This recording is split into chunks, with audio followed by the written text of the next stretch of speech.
The first ruler of the Belvitz Empire was Alexander the Great. To this day, he is considered a blessing for the state because he is able to hear heavenly bodies, sun, moon, and stars.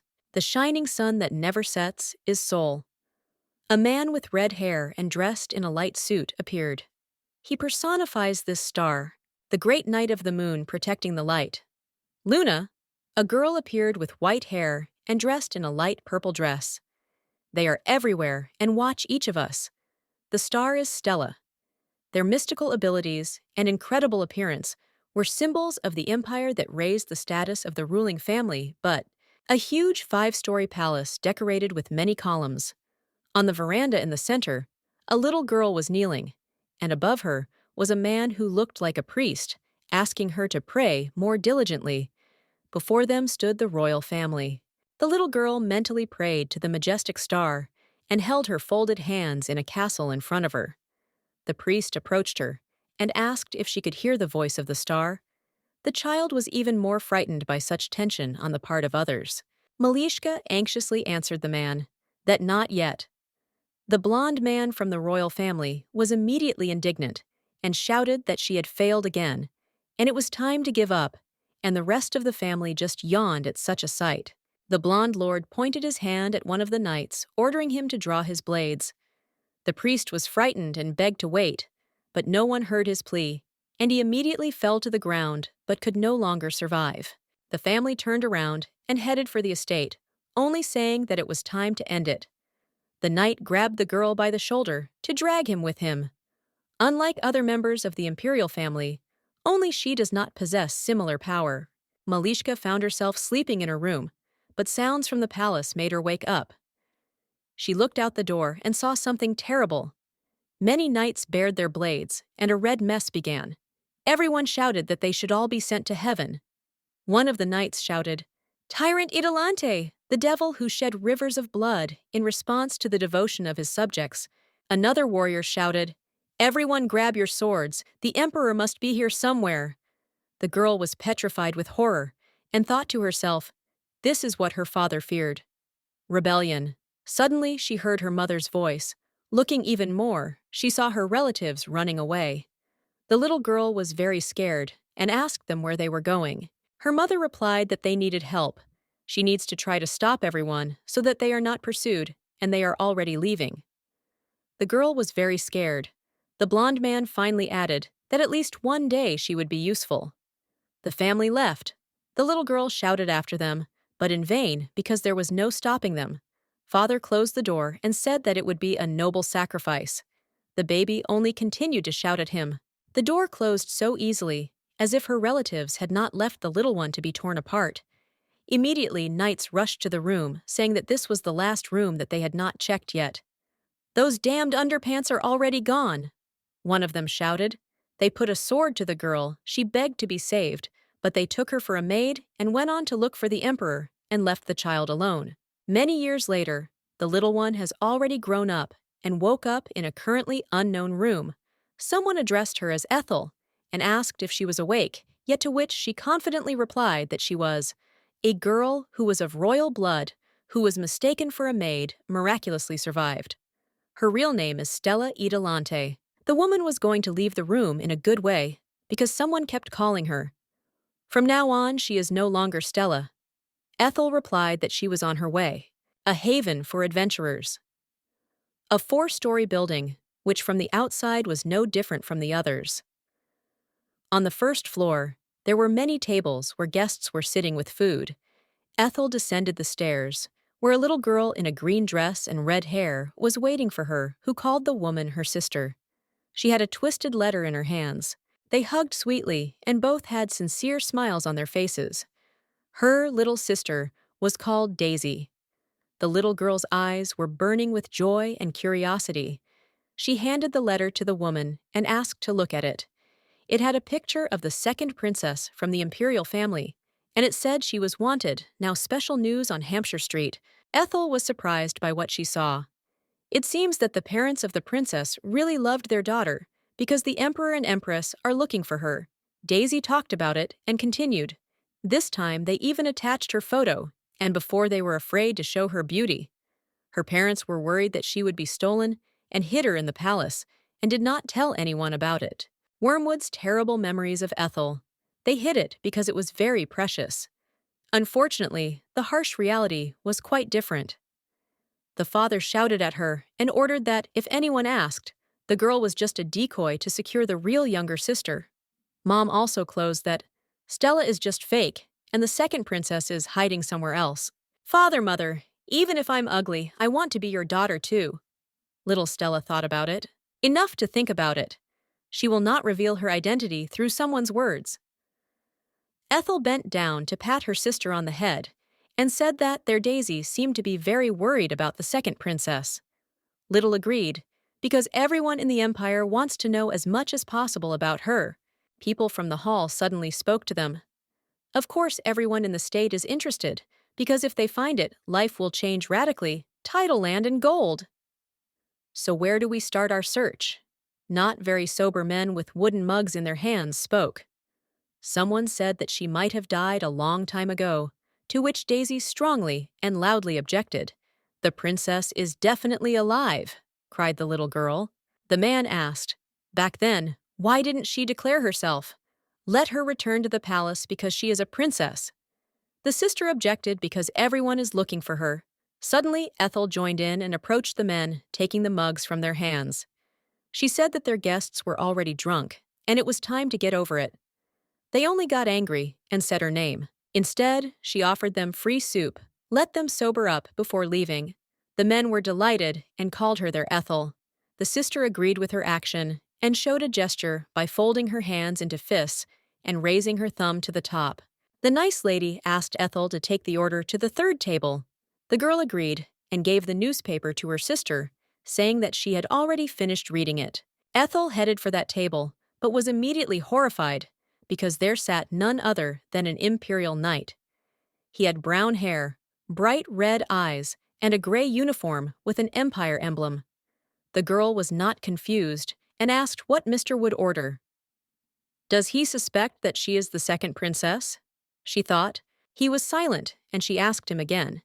He replied that there would be a dish of the day, and pointed to it with his finger on the menu. The girl said that it was mushroom soup and baked turkey, and that she should bring him both. However, Ethel was clearly nervous and tried to calm herself so that she would not be suspected. The gentleman also asked to advise him on a suitable wine for these dishes. Ethel suggested Night Dew, and also said that if he was concerned about the price, Snow White Holiday would be another good choice, as it would go well with the turkey stock. The knight chose wine for himself, and the girl thanked him and said that she would bring it now. The gentleman looked after the waitress with a careful look. The staff break has begun. The girl and another worker were tidying up the kitchen. Before the woman turned to Ethel, she asked if she knew about the knight who fell in love with her. Ethel was surprised by this and asked how it was. The elderly woman replied that it was enough for him to see her once, so that every time she was busy or turned her gaze to something else, or even when she accepted an order from him and left, the gentleman did not take his eyes off her. He continued to watch her.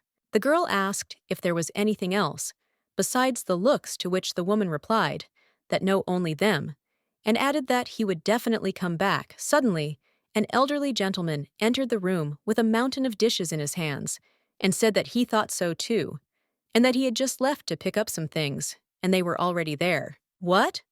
There is nothing between us, Ethel denied. The woman hugged her shoulders and said that time flies too fast. The girl melted at this and cutely called her aunt. The girl plunged into memories.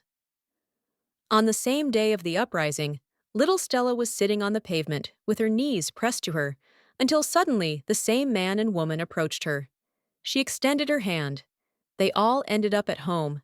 They brought her hot soup and asked the child if she had somewhere to go, and she said no. They just smiled sweetly at her and offered to live with them. The little girl burst into tears because of this, and the good people hugged her.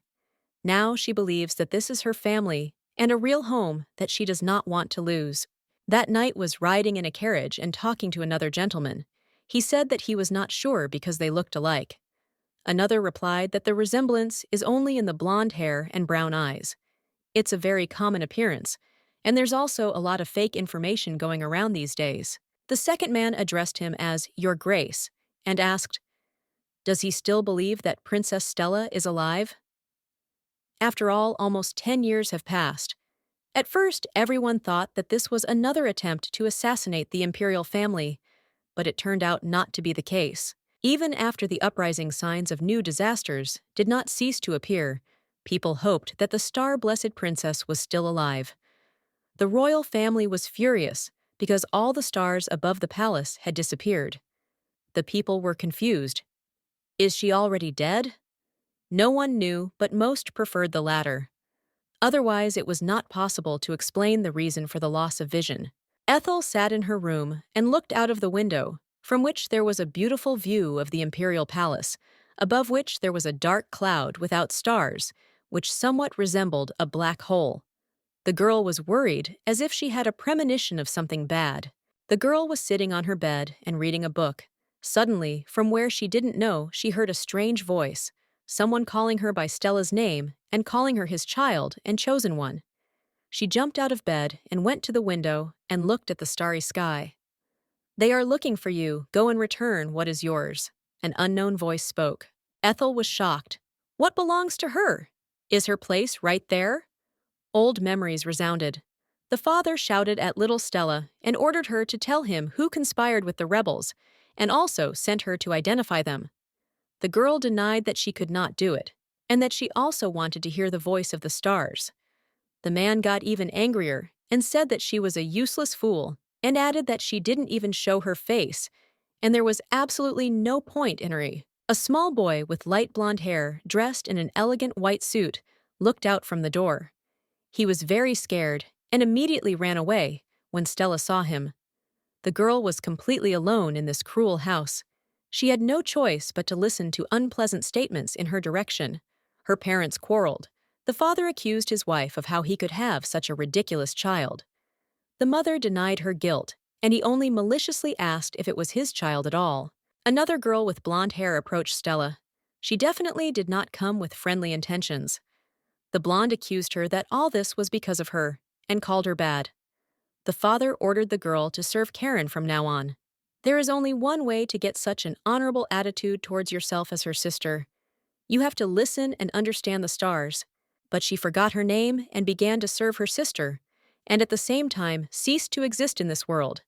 Ethel returned to the present realities. If only I had heard these voices earlier, everything would have turned out differently.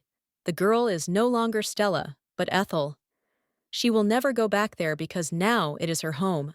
Ethel and Daisy were sitting in the living room at the table eating muffins.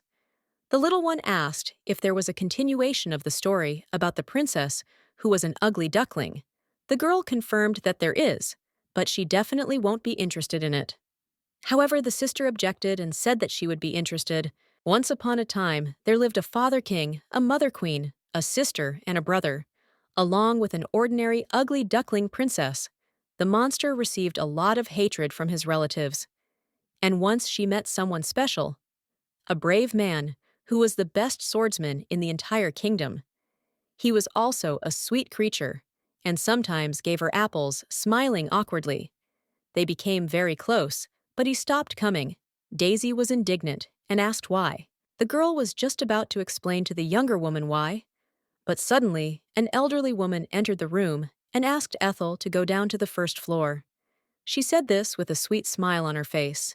Ethel obeyed and went down. The same knight was waiting for her downstairs. She asked why he was here, to which he replied that he had come to buy the 2 bottles of wine that the woman had advised him. But she asked if he meant Snow White, and said that she would bring it now. But the elderly woman objected, because she herself was going to the warehouse right now, and at the same time would delight her. They stood facing each other. The man was a head or two taller than her. He apologized for distracting her at recess. The girl only paid attention to the imperial emblem at first. But this person is very beautiful and looks a lot like... The woman returned to reality. She told him that it was okay, and it was already time to cook dinner anyway. The man asked if he could know her name. The girl said her name was Ethel and asked him the same thing. He called himself Clyde. Quite rare, she noticed. Even the same name as him. The girl thought about it and equated it with that. How did you know? The man suddenly asked, What? She gave herself, and the knight explained that his name is really not widely spread among aristocrats, and even more so, this information is classified to commoners. Ethel was frightened, and a tense atmosphere hung in the room.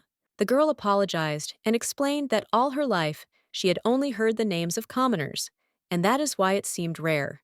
And she only now found out that it really is not common among higher people. The husband frowned and clearly did not believe her words very much. Ethel lowered her head, expecting something bad to happen. Suddenly, a second man entered the room from a carriage and addressed the gentleman as Your Grace, and said that he had a meeting now and needed to hurry.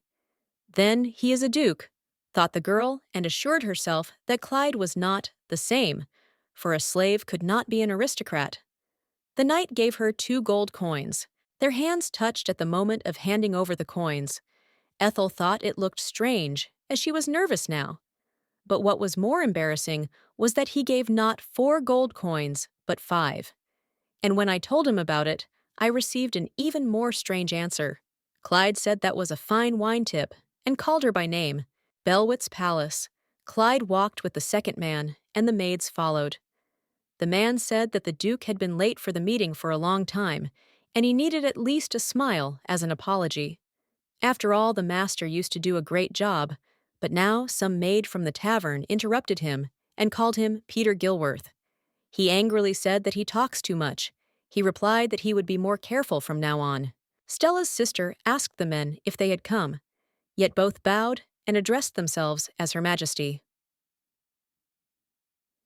The girl threw her arms around the man's neck and said that she missed him very much, and here they are sitting in the garden having a cup of tea. The Emperor hopes that we will get married as soon as possible, said the girl. Peter turned to Clyde and said that all the soldiers and servants of his estate were waiting for the arrival of the new mistress. The gentleman stopped listening to the man and asked the lady if that was why she summoned him. He is in a bad mood. We need to find out what happened. She thought, You seem to be very busy helping your father and I distracted you, she said, hoping that he would not be offended. Clyde got up from the table, saying that if he had nothing more to say to her, he was leaving the girl, then said that he was the best candidate for the prince, and added that the Emperor, and she herself, think so. Everyone thinks so. Therefore, she began, but the master interrupted her, asking him to forgive. Peter bowed quickly to the lady and ran after his duke. I want to kill and own him, the lady thought about this as she started to walk towards the manor, but Peter stopped her and said that he had something important to tell her. She ordered him to follow her. She took him to a quieter place and ordered him to speak. Lately, the Duke has been interested in another girl. He said the lady was indignant and did not believe what she heard. Clyde sipped red wine in his estate as he walked over to one of the walls. He picked up a cloth from a portrait of a man in military uniform. From a bastard to a slave, from the prince's swordsman opponent to the atrocious monster, from the hero of the empire to the duke, and terrible memories of his father standing in front of him with a belt and yelling at him for not having rights in this house came back. Now he is a candidate for a prince, said the portrait, and took a sip of the red drink. In his youth, Clyde did a terrible thing to his father, sending him to heaven, dirty pig. You will destroy the Tarrenhill family, the man said at last, and added that the emperor would give him the title. However, what he wanted was not a title. Suddenly, a little girl appeared in the middle of the room, shining like a star, and begging him not to harm this person. He thought about what a small body is capable of. And today you are still my star, said Clyde, looking up at the sky. Ethel lay in her bed, and thoughts of Clyde did not leave her, but she could not forget the touch of their hands, enough to think about it. This name, so much time has passed, lied. The only one who did not care about her suffering. Karen approached her brother, who at the same time was holding the newspaper with the search for the second princess. He explained that he was wondering what Stella looks like now, no matter how much time has passed. His sister interrupted him. Noticing that he began to think about her often, he had a feeling that he had done a terrible thing, and he should have stopped then, because if he had, they would have found her, or they didn't have to in the first place. Karen interrupted him again and said it wasn't their fault. Only this way and no other way, it was all for the sake of the empire. Its existence had to be secret, because then the entire royal family would be ridiculed at every turn. The brother denied that she was still their younger sister. Karen stopped him and added that there was no point in blaming himself because he wouldn't change anything. How boring, she thought. Ethel was thinking.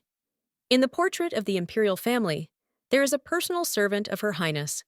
This is an exceptional case. The princess once made a reservation that she is very attached to this girl and does not go anywhere without her.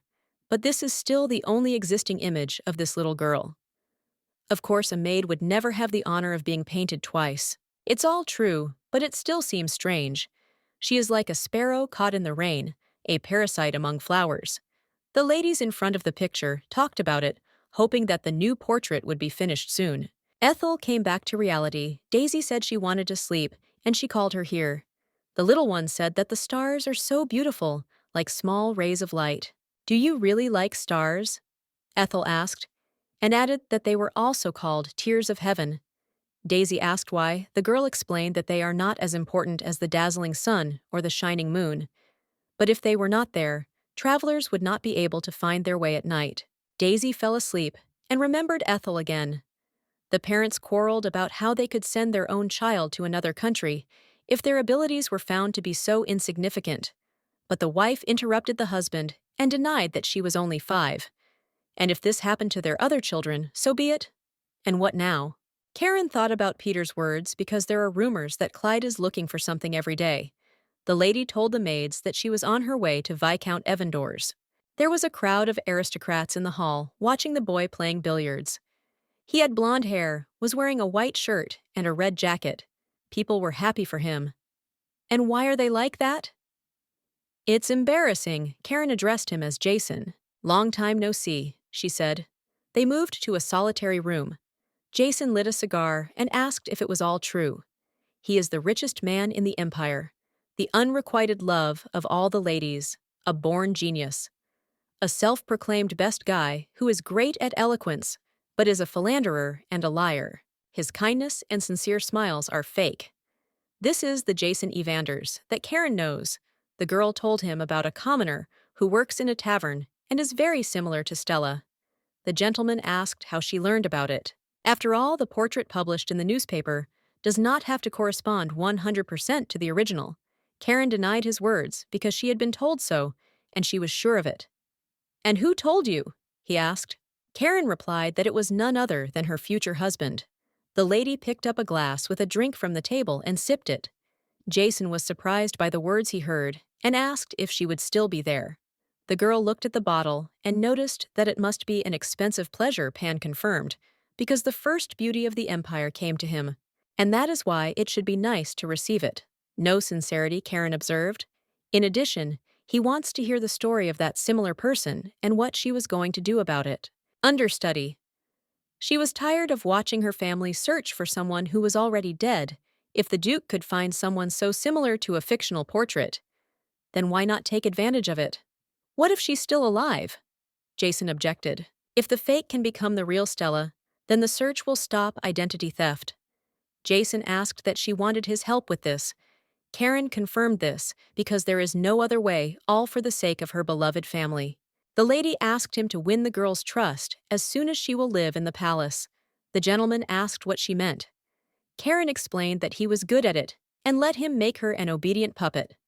Jason denied that he did not steal women's hearts. Such stories do not have a good ending. "Has anyone played nobility?" she asked. He put out his cigarette and said that she should be careful with what she says. After all, now they are connected, and the fallen imperial family and the Evandors are not on the same level. Dirty money decides everything. Jason slyly agreed and will do what he can. Ethel was placing a large jar of light orange liquid. Suddenly, a man spoke to her. She was frightened by this and dropped it on the floor, from which it broke completely. The gentleman asked if she was injured, but she only asked who he was. He introduced himself as Jason Evanders, and to his friends, only Jay. Aristocrat? So luxuriously dressed, thought the girl. Jay asked permission to help her off the stool. He gave her his hand, and she thanked him in return. The gentleman asked her name. She bowed and introduced herself as Ethel. What a beautiful name, the man noticed. If only she could say her real name, Jay assured her that there was no need to be afraid of him because he was not a bad person. She is familiar with this smile, as if they put on a mask of pretense. In fact, he is here because he has a request for her. To me? Ethel asked in surprise. Maybe she already heard about the missing second princess? He has a good offer for her, although she deserves more. The girl accidentally stepped on broken glass with her bare foot and injured herself. Jay told her not to move. Pan took her in his arms, but Ethel did not like it and begged him to let her go. He did not listen to her and only asked if there was medicine here. Jay put her on a stone log and began to treat the wound on her leg. When he took out a piece of glass, the girl screamed in pain. Fortunately, the wounds were not deep. He said that he provided her with first aid, and now she has to stay calm these days. Ethel thanked him, to which he replied that if she was really grateful, then could he ask for a favor in return. The girl said that she is a commoner without education and therefore knows almost nothing. Jay said that the first thing to do is to keep your mouth shut because everything has to be secret. Without question, Ethel asked him to continue. And she understands quickly, he thought and remembered what Karen had told him. She looks like a second princess, so there will be no complications. She has basic beauty, modest character, and you only need to make a compliment, and she will immediately be at his feet. It seems the lady was mistaken. The girl sat on the swing and thought about Jay's proposal, plunged into their recent dialogue. With appearance, everything is clear. But what about abilities? She cannot hear the stars, said Ethel. The man denied that it was not a problem, and those who knew Stella personally said that she did not have such strength. People who knew Princess Stella personally, Ethel could not forget these words.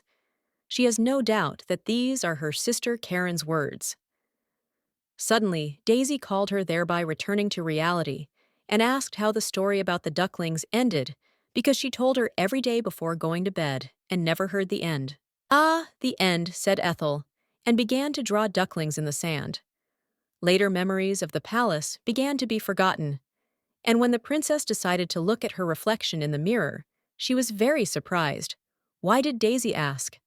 After all, there was no ugly duckling there. She seemed incredible. Daisy suggested that she was not a duck, but a swan. But Ethel denied this, because she personally saw herself in the mirror and immediately fell in love with herself. The sisters added that it would be more interesting if there was a secret to her birth. The girl continued to draw in the sand. In any case, the princess got happiness. Now it's a new duckling. Daisy said she was very brave and asked if her sister had ever met her. Gone are the memories of the dialogue with Jay. He said that he had already decided on her future, so she would not have to stay in the palace for a long time. Duke Clyde Thornhill, he will be your future husband. Ethel was frightened and terrified. Ethel was cleaning the tables on the first floor, but she was thinking only of the dialogue with Mr. The girl started. It's a good suggestion, but Jay interrupted her and added that Princess Karen loved her family very much and asked about her. The girl frowned, and the man asked her to make the right choice. The girl remembered her family, not the imperial family, of course. Warmth and joy emanated from them.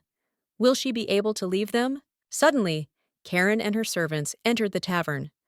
Ethel saw her sister for the first time in so many years, and she was horrified. The girl bowed to her, and she only asked if she was an employee of this institution. Sigh. Ethel confirmed this, and the lady asked to raise her head.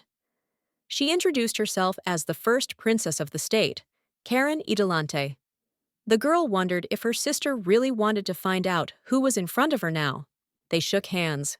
The lady said that she just wanted to find the so-called Ethel, who works here, and asked where she was now. The girl removed her hand, saying that such an important person should not touch a commoner.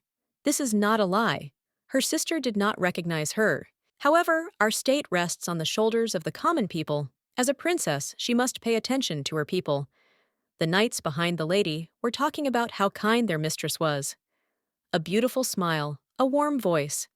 It's natural to look at her with eyes like theirs, but the lady asked her name. The girl introduced herself and said her name was Ethel.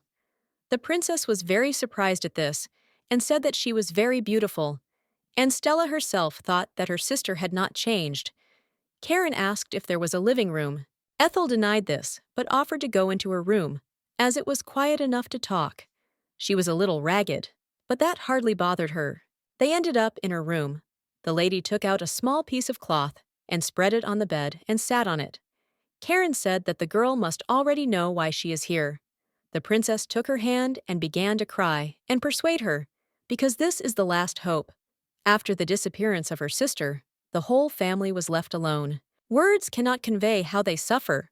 She assured Ethel removed her hand again and replied that she was only an unfeminine commoner, and how could she portray a noble lady?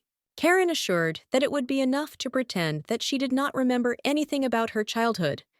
Besides, she had not lived in the palace for 10 years, and it would not be surprising if the behavior would not be like that of a noble lady.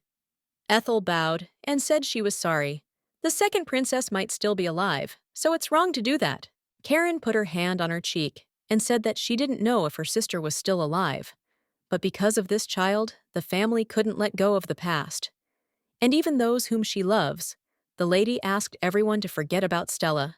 The real Ethel was never entitled to anything, so she was told she was fake. And now the fake is being asked to play the role of a princess, so that everyone will forget about the real one?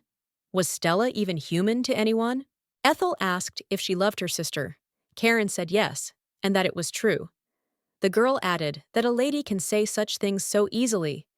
Steal someone else's identity that belongs to her younger self, who may still be alive. Karen denied this, because she knows for sure that her sister is dead, and asked not to ask her how she knew this, but Ethel did not listen and confidently asked it. The princess definitely didn't like it. Ethel apologized for somehow offending Her Majesty, but she is simply too afraid to leave her family. This puts a burden on her heart, so that the lady loves her family, so she does not listen to her soul. The girl asked not to take it from her. Ethel! Karen spoke up. The girl refused and does not want to live like Stella for her. Now there is nothing more important than her family. She knelt down and began to beg the princess not to take her away. If only I could live here for the rest of my life. The princess began to threaten her.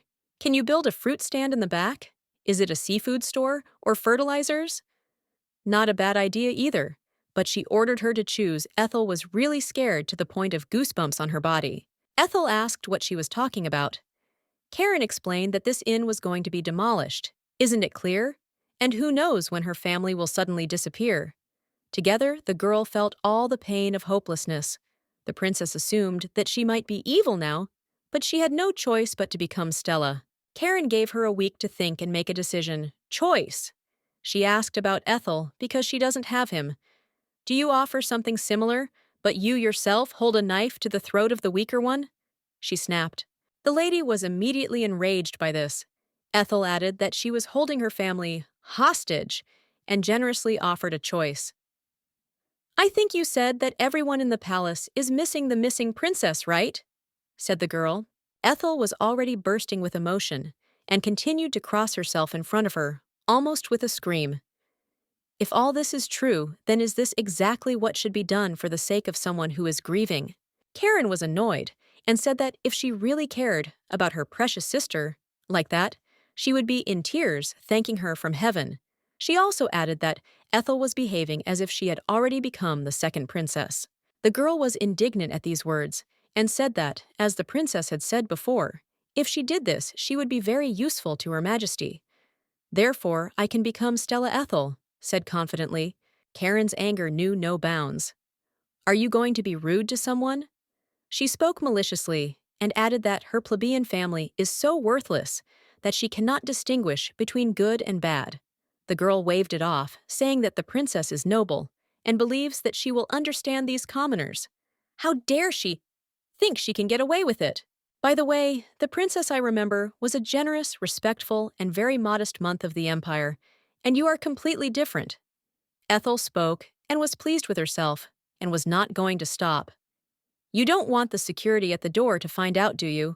She added. Ethel asked if they could go in the carriage and added that the drawing room suited her better than the fertilizer shop, and opened the door of the room. Karen couldn't stand it and grabbed her hand pretty hard and yelled that she was being rude. It hurts, said the girl. The knights ran up to them and had time to see this picture. They were very shocked by the harshness of their princess. Ethel said that the arm she had sprained hurt very much. The lady waved her off and followed her subjects, saying that that was enough for today. An imperial house, lost in its own fantasies. In order to get rid of greed, Karen hid behind the mask of hypocrisy. Ethel does not want to become a victim of this black remorse. She will go and ruthlessly destroy the Stella they are so desperately looking for. Clyde was writing a letter, but suddenly Peter came to him. The Duke asked what had happened, to which he replied that Princess Stella had returned to the palace. Out of shock, he left a black spot from the pen on the paper because he could not believe what he heard. Peter asked if his master would go to the palace, to which he replied that not now. He was indignant at his answer, because the Duke had been looking for the princess for a long time. Wasn't it because of that woman from the inn? It cannot be. Have you given your heart to someone like her? Peter couldn't believe it, and Clyde only said that he was too smart. The Duke was surprisingly calm. Ethel was on her way to the palace. In a carriage, she didn't like it, but there was no other choice left.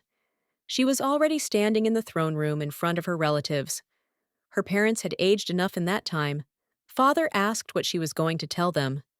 Mother denied him and said that she had already said before that Stella had lost her memory. He does not remember anything. He cannot send a star to the sky. Then how is he supposed to believe that she is the real Stella? Karen admitted that she was sorry and that maybe she was in a hurry. After all, the lady missed her sister very much and hopes for her return. Mom replied that Karen tried hard, but it was all in vain. Her father shouted at her that he had told her to stop looking for her a long time ago. His wife interrupted him because it was he who ordered to start the search, because he did not know how to deal with the imperial curse. That's stubborn! Stella is long dead, the emperor shouted. Unexpectedly, Ethel pointed to one of the walls of the hall and said that the portrait of the imperial family used to hang here. Where is it? This was the only painting in which she was depicted. After that, every time the artist came, she was sent away for all other tasks. It would be a miracle if it still hung here. The whole family was shocked and horrified. The brother asked the sister about the fact that she seems to have lost her memory. Ethel did not stop and asked her father if his left arm still hurt after being wounded by a bear while hunting. He was covered in a cold sweat. Then she asked her mother if she still had insomnia, because earlier the empress had consulted doctors, but it was all in vain and did not help. The lady was shocked by what she heard and wondered how she knew this. The father couldn't stand it and jumped to his feet and began to accuse Karen of the fact that she had told her. However, Ethel said these words, "You're just a decoy to keep the real younger princess safe, do you understand?" He told her this personally. The emperor was horrified, but said that it was true. "Long time no see," Sister Stella said confidently, and added that she was back. Jason was at home playing darts, but suddenly a man came to him.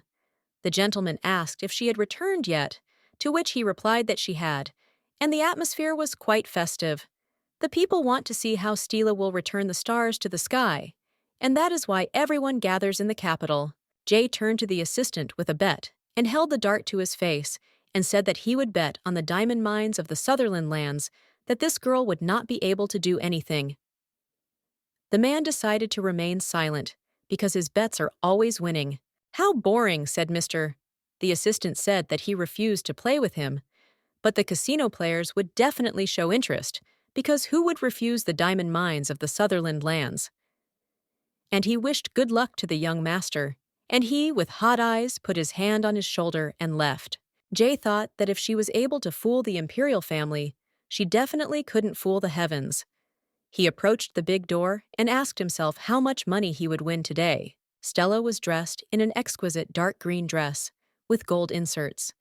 The maids who were nearby said that her ornaments were very elegant, they were very beautiful, and shone more than any other in the world. The girl asked to be left alone. She looked into the far corner of the room and saw her little self crying away from everyone. Stella mentally told herself that she was indeed back. There was a knock on Karen's room, and she thought it was her brother, and told him to leave because she couldn't talk to him now. But it wasn't him, it was Stella. The girl said that she had a question to which she received an answer that they did not want to listen to her. Stella said that she really wondered if it was true that her sister did such a terrible thing because she couldn't watch her family suffer. Karen was beside herself with rage. It does not seem so. If it is true, a useless fake who doesn't remember anything and without any abilities would definitely not be suitable for this role. That is why Karen chose the empty Ethel, a way to completely get rid of the second princess. Frustrate everyone over and over again by showing the fake to get them to let go of all their regret.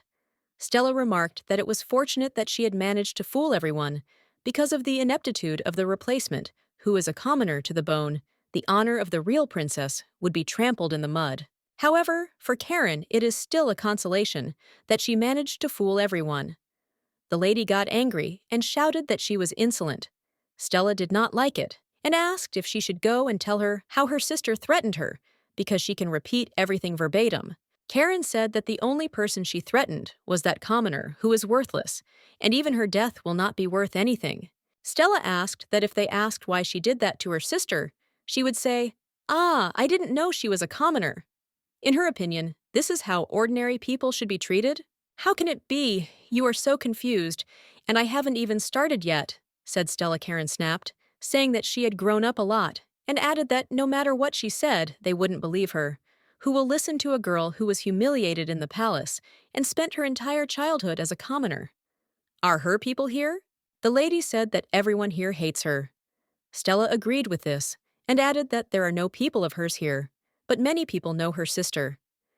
The ideal, dignified, graceful first princess is Karen Idilante. Stella asked if they had made a deal, took out a sealed envelope, and held it to her face. She added that her life, as well as her family's, is enclosed in this paper. The contract of two princesses. Karen was not joking. She appeared to her bodyguard specifically then, so that now even those close to her would find out about her pretense. Stella repeats that she knows all her weaknesses. The lady clenched her fist in anger. "How glorious," said the second princess. "Sister, do you wish to save your miserable reputation?" Stella said with a smile on her face. She is also interested in the reason for choosing a husband for a possibly dead princess. Karen replied that the Duke himself had asked for it in exchange for help in restoring her influence. In exchange for her? But why? Karen snapped that he liked her sister. What else to take from a slave who was her brother's fencing partner as a child? Stella was shocked. The lady said that it was time for her sister to get ready because the sun would rise in 5 hours, but she still wouldn't be able to return the stars, so Stella will answer for her rudeness. The girl agreed and said that we will have a look. Stella walked down the corridor and was lost in thought. It was definitely him, her valiant duckling, the hero of the empire, Duke Clyde Thornhill. The girl accidentally overheard the conversation of the maids about the fact that in spades, there are similar high stakes, and the question of whether Princess Stella will be able to return the stars. She told them that she wanted to learn more about these rumors. Stella rode in a carriage and managed to avoid being seen by others. She was dressed in a black cloak with a hood. The maids said that the owner of Peaks was betting on her, and that he had put Sutherland's diamond mines. The girl of Peaks, Viscount Jason Evanders. Casino. Walking around this place, she saw a considerable number of drunken aristocrats, many of whom were taken out for indecent behavior. Stella was lost in thought. She guesses why Karen became friends with Jay. The royal treasury is most likely empty, and gambling is booming. Mr. Evanders provides for the imperial family, which in turn turns a blind eye to his behavior.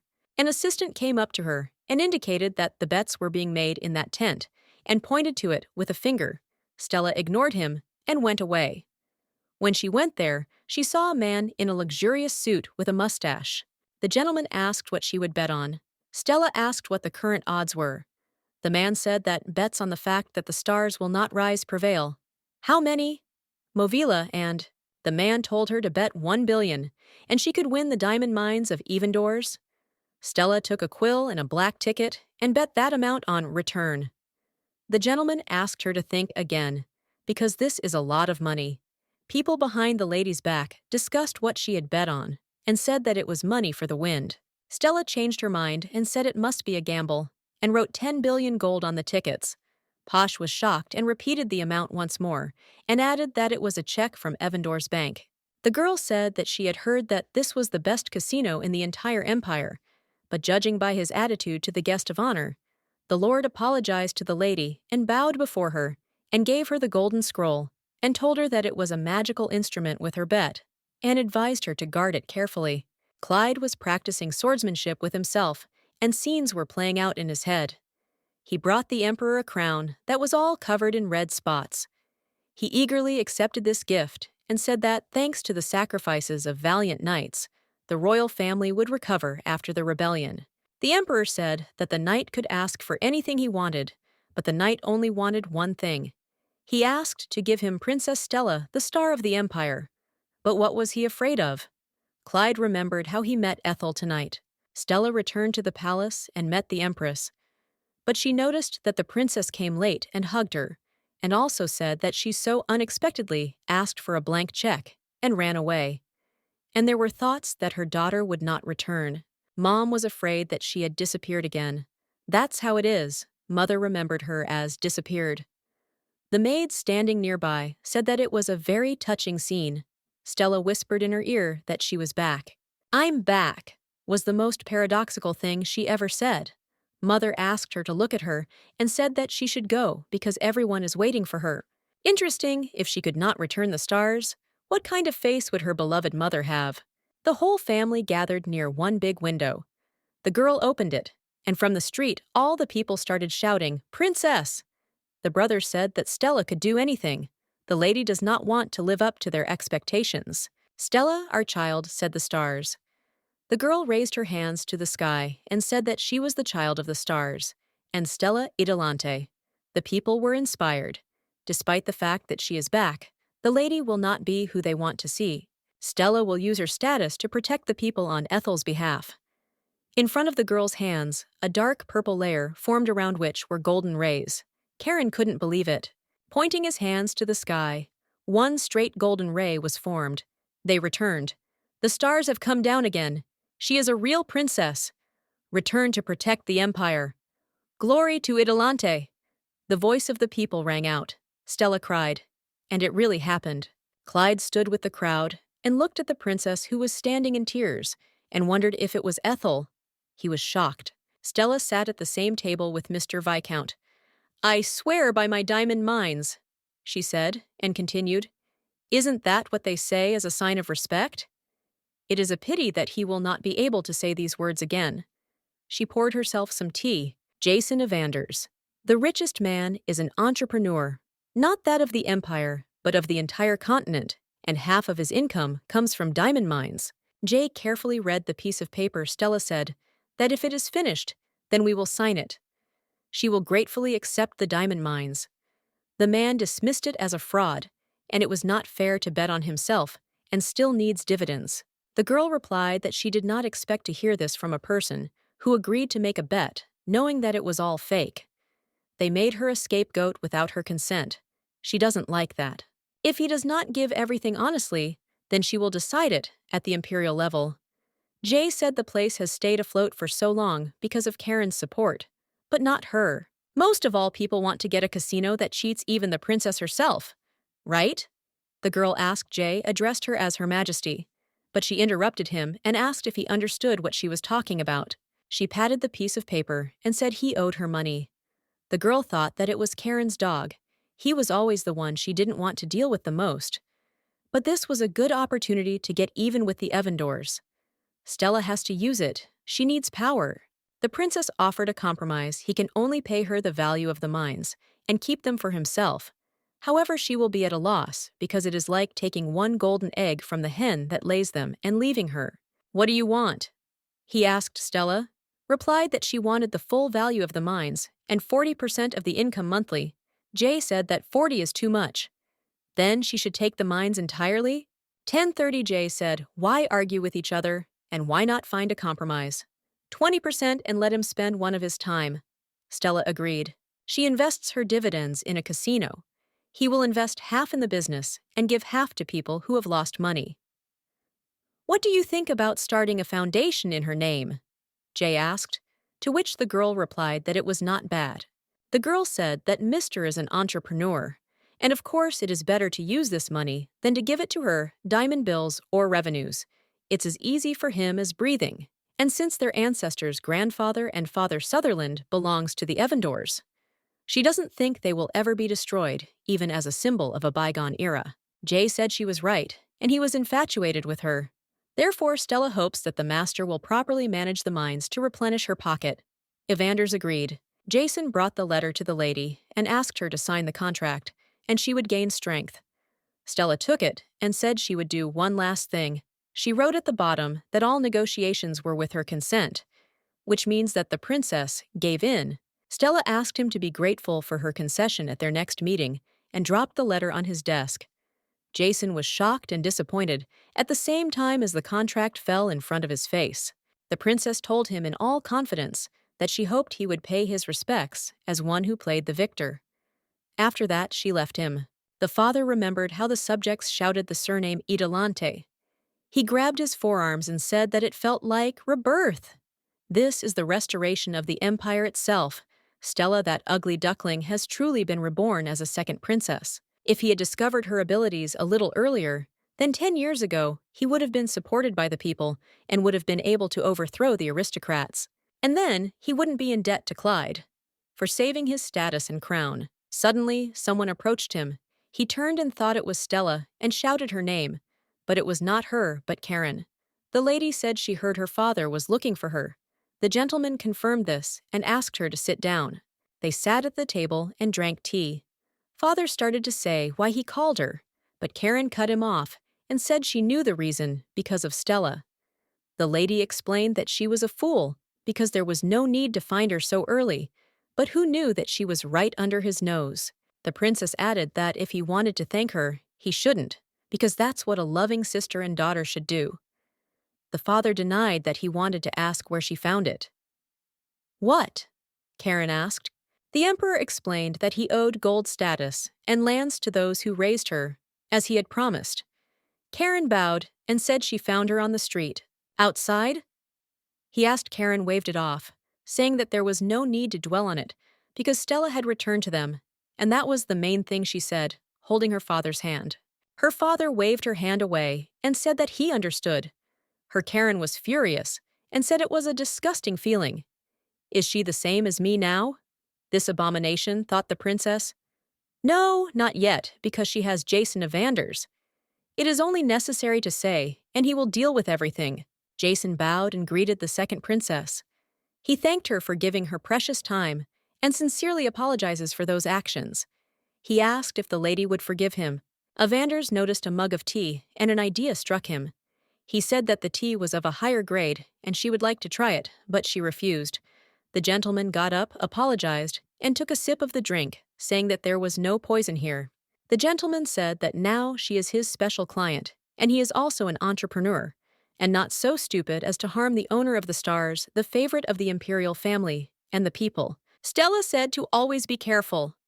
The gentleman said with a laugh that he dare assume she was counting the minutes, and asked if the lady still hated him. Ridiculously. When he came to her for the first time, he looked at her with a threatening look.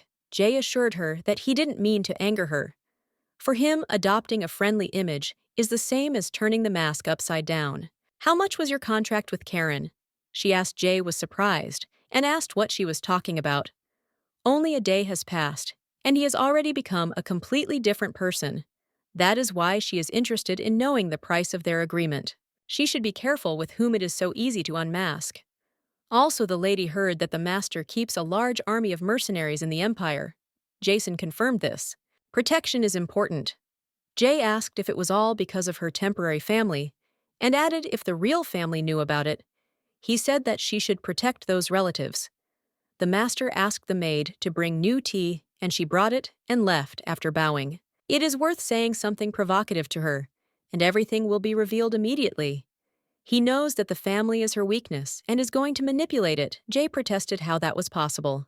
If he even touches her family with a finger, then firstly, he will irrevocably lose a special client. Secondly, the trust of the people, and thirdly, the dignity of the Evandors. And she will do anything for that. Well, he should have kept quiet. Then there wouldn't be any tension now. How can I introduce mercenaries? The lady asked. and added that she only needed 3 skilled people, and it would be nice if they could handle household chores. With what? He asked. 3 huge guys came to the tavern. The old man asked who they were. The woman replied that they needed a job, and instead of money, they only needed food and a roof over their heads. As luck would have it, they just need workers. One guy said that he was a chef. Another said that he cleans the floor well and serves tables with ease. The third said that he knows how to take orders and set the table. The guy with red hair had an axe. The other said he was good at cutting meat and chopping wood. The man lifted the wood, showing how carefully. The old man said that the work of guards is more suitable than in the inn. The blonde answered that there were many times more at the ATM, but another interrupted him and said that there are things more important than money. The black-haired man said that since childhood, he dreamed of working in a tavern. The old man asked about it because he could not believe it. It turned out that the woman's name was Mary. She held the black-haired man's hands and said that it was a very wonderful dream and they should support him, and asked her husband about it. The guy asked to take care of him. Daisy ran up to them and asked who they were. The blonde offered her a ride on his neck. The little girl happily agreed and climbed on top of him. Suddenly, Clyde entered the tavern. Everyone greeted him warmly. Daisy said that it was the same handsome knight. The man was dressed in civilian clothes. Mary and her husband bowed and asked for what purpose the honorable gentleman had come to see them. Before doing so, Clyde carefully inspected the entire tavern. He asked where Ethel was. The old people looked at each other sadly. Pan was heading to the carriage and remembered their words. They said that Ethel left and didn't even say where she was going, only leaving a note saying that she would explain everything to them later and asked them not to worry. Clyde asked if there was any idea where she might have gone. They answered that they had no idea and yawned. Sadly, Mary asked why, and maybe something happened. This anxiety is like lava before an eruption. He'll go crazy if he doesn't get her back. Can he draw his sword? If he starts waving his bloody sword like a madman, he might be able to find out where Ethel is. But how is he afraid of the truth? The answer is right in front of his nose. He just needs to gather courage, and he just walks around and can't squeeze anything out of himself. If Ethel turns out to be Stella, then Clyde got into the carriage. His assistant Peter asked where to take the gentleman, to which he replied that he was going to the palace. The maids were collecting the hair of the first princess, until suddenly another maid entered the hall. Karen asked her if Stella went to meet Jason, and she answered that they did not just meet Pan, called her into the living room, and treated her to high-quality tea. The maid added that he ordered her to be escorted to the carriage, and remembered this scene. Karen repeated the word accompany in her head, and also thought what a brat he is because he always tells her what to do and sends her away as soon as possible. Jason Evanders is still that abomination. Karen patted the maid on the head and called her Becky and thanked her. The maid objected and said her name was Annie. The princess apologized and dismissed the fact that she was tired and therefore confused. Annie said nothing and thanked her, and added that she also wanted to be such a graceful and noble girl like her. And it is possible, Becky said the princess. My name is, she started, but was interrupted and wished a good day. The maid inhaled and said what a pleasant smell. The lady is so kind, she thought. Stella was writing a letter. Are you doing well? Dad, Mom, and my beloved Daisy. Now is the time when the sun illuminates the tavern more brightly. I miss this warmth. Every day I realize more and more the importance of this place for me. I miss my room. Suddenly, a maid came to her and apologized for disturbing her. She explained that the lady looked very sad and worried. Stella replied that she was thinking about something. The maid said that she was fine and calmed down. She must be the same age as Daisy, she thought, so small and harmless. But Stella still has to be careful. The lady said she could go. Karen entered the room and sat next to her. She ordered to sit closer, and usually the guest is served tea. Stella said that she did not come there to see her. What happened? Karen protested that a princess shouldn't behave like that. Stella said that she only returned to the palace a week ago, so can she be excused? Karen said that she would not tolerate such a thing, to which Stella said that she was such a good princess. Of course she would forgive her, and thanked her sister. Enough chatter, said the first princess. She told her parents that she found her on the street, and let them know that it was sisterly kindness, because it is not known whether he rewarded her family or, on the contrary, punished her. Stella snapped that she just didn't want to let such a trump card out of her hands. As her weakness, Karen said that she misperceives the good deeds of other people, and added that a princess should not have such a character trait. The girl said that she didn't need people's good attitude, and she would just go to her father, and she didn't have time to finish how Karen ordered her to sit down, but she didn't listen. Her sister grabbed her hand, but Stella waved it away. She leaned towards her and asked why her sister was lying so brazenly. Karen said that she did not want her parents to find out about everything because Stella did not send them a single letter. Stella said that her presence here is necessary. The imperial family will do anything to keep her. That's why it was hidden, and it's important. A good excuse. That is when you returned to the palace you liked it so much that you even forgot to write them a letter? Karen said. Stella replied that not at all, and that she misses them. Stella repeated this and added that she would never understand it, which made her sister even more angry. Suddenly, a maid came up to the second princess and said something in her ear. She started to leave and said that the Duke was already waiting for her. Karen was very angry. The second princess was followed by 3 maids, until she turned to them and asked them not to follow her, and added that Annie the maid was trying very well. What? Movila followed her. The feeling is like an errand placed in a long drawer. What are his intentions, really? Clyde disgrace of the family bastard child of a maid. These words no longer mean anything to him. He was called that way from birth. He swung his sword like crazy. It was the only thing he was good at. He does not move. Can he pour water over it? Push it. It will squirm like an insect. That's right. It's better not to waste water. Let's beat him, said the people standing over the little boy.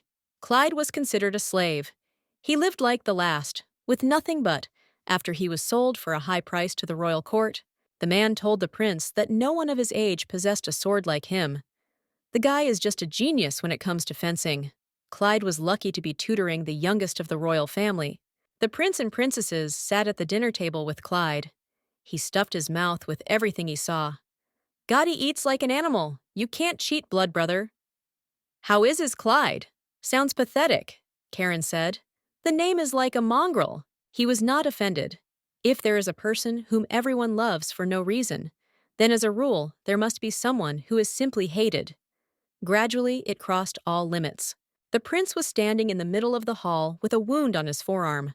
Everyone immediately ran up to him. Karen asked him if he was okay. He was in pain. Security will catch him. He wanted to kill my brother, she shouted. Quickly capture and execute him. The princess continued to scream. It's finally over, thought the boy. Suddenly Stella stood in front of him and spread her arms to protect him. He saw a star in her. The girl shouted that it was impossible to touch him and turned to brother Joseph. Karen screamed that she had seen him hurt their brother's arm and was still protecting him. This ungrateful scum? The princess turned to Joseph and said that an advisor must be called to find out who is behind him, and until then, he must be tied up. Stella offered to tie it herself so that she would not waste her time because she is the moon of the empire. And she also asked her brother to spare Clyde because he did it by accident, that's obvious. The boy looked at her and felt warmth. Joseph asked him to explain himself. He remembered how the duel was going, during which he looked at Stella and almost missed the sword from the prince. His defensive reaction worked, and he hit her on the shoulder. Clyde said that he looked at the princess. Karen asked if it was her. The guy wanted to say no, but Stella interrupted him and said that, of course, it was her. After all, he was probably fascinated by her sister's beauty, and that's why he got distracted, and because of that, he touched his brother's hand. Karen said it was an important cause, and asked her brother what they were going to do. Close your eyes and let him go? Joseph agreed, because if he wanted to kill him, there would be poison on the edge of the blade. Stella was the only star for Clyde that day. Ethel! He couldn't stop looking at her because she looked so much like Stella. When the Duke looks at her, his heart beats faster and he loses his mind. Knocks until then, even after the return of the second princess. Therefore, today, the second princess of the empire is Stella Idolante. She came out to him, and he meanwhile stood as if buried. 10 years ago, Your Majesty Princess Clyde turned to her. The girl replied that there is no need to call her that, she is just Stella. Such a relationship is unnecessary for her. She is only a decoy, necessary to protect the first princess servant to Lady Karen. That's how it should be with such worthless people as those who are incapable of anything. The girl spoke, even when she herself was ashamed of herself. Clyde wondered why he said that. After all, she is incredible, and that is more than enough. So there is no need to be sad, he said with a smile. He was the first to appreciate her. He is also a hero who brought back the imperial regime. The butler asked if the lady wanted to come in, and she agreed. She bowed to the Duke and said that she had heard that he had been looking for her. Suddenly, Clyde hugged her and started crying. He hugged her as hard as he could. Stella Ethel watched that one. 6 years ago, a young guy named Monster appeared. The bloodthirsty monster won a crushing victory over the nobles, becoming a hero. God commanded him to protect the imperial family. Arguments about whether this was really so continue to this day. He became a hope for the slaves, but was comforted by the title of People's Hero. He restored the palace and even brought her here. It was always interesting who was her enemy, and it turned out to be her valiant ducking. She asked him not to cry. But she is afraid of him. He knows Stella and Ethel, and can tell the whole truth to the Emperor. But the girl is glad to see him, because Clyde is the only one who was with her in childhood, and the boy did not forget her and found her again. The maid came to the Empress and reported that the Duke of Tarrenhill had met with the second princess. They were both now in the hall. She replied that she had a very strange dream yesterday. It contained fragments of the night they left Stella. The maid said that it was normal, because she had not seen her for 10 years. She added that she should not worry because the second princess had returned. The lady has earned the grace of heaven, and very soon it will spread to the entire palace. The family values their daughter so much that they allocated her a personal estate. It's true, but she doesn't believe it.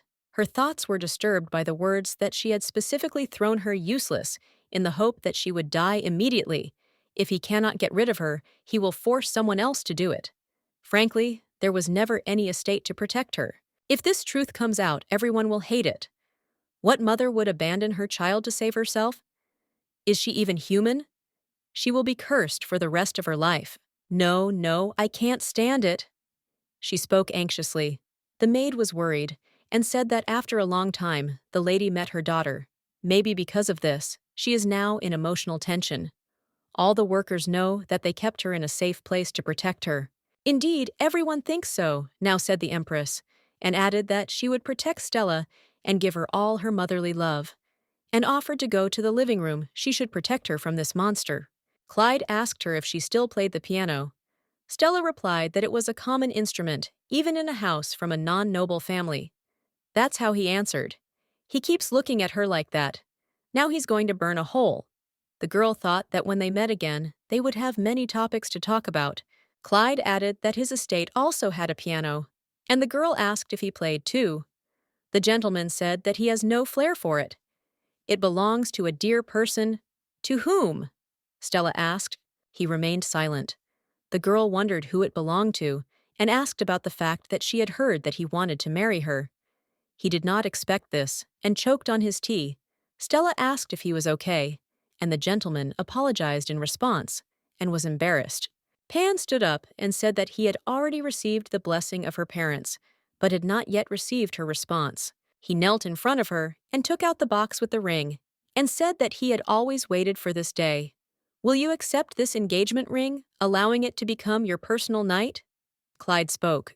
I am a duke, she began. But suddenly, the Empress came to the hall and shouted her daughter's name.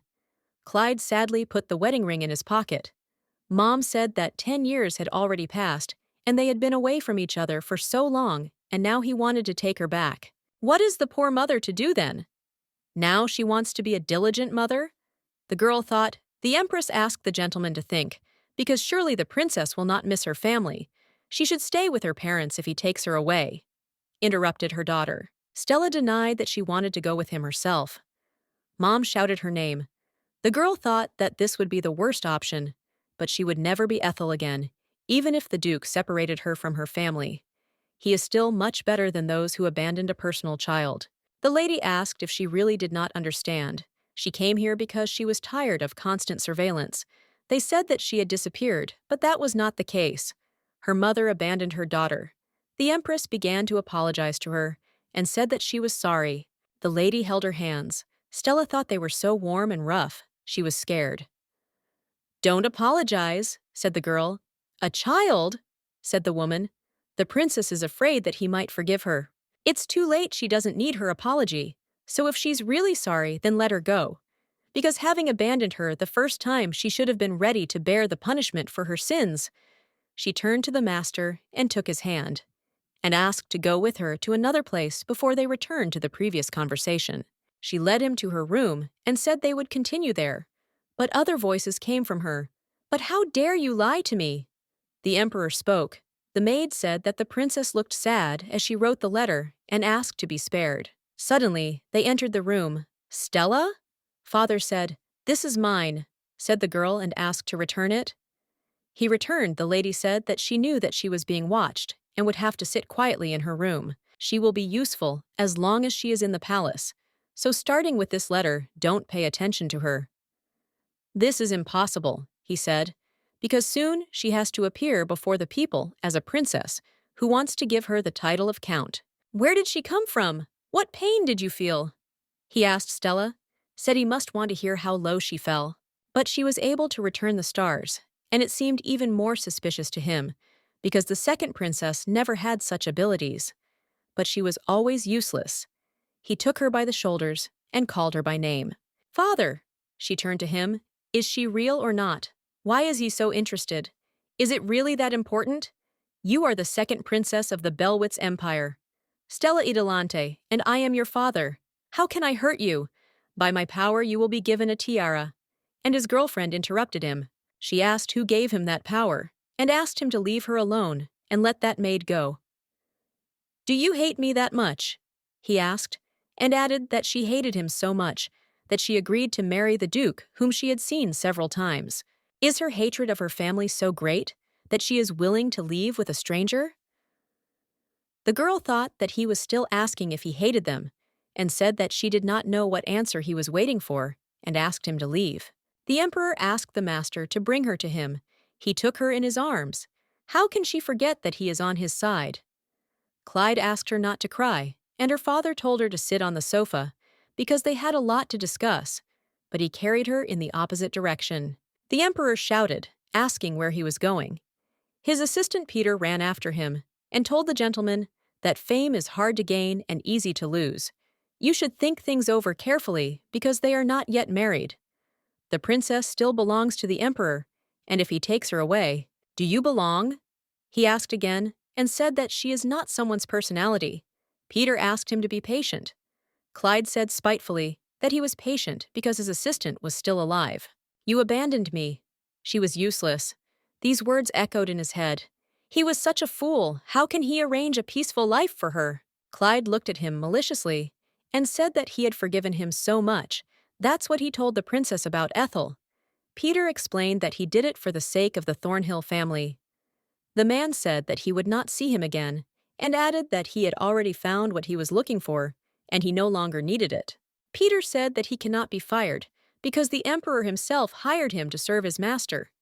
It's just luck. He will send him where he belongs. The first princess ran to her father and asked if he heard that the duke was carrying Stella down the hall.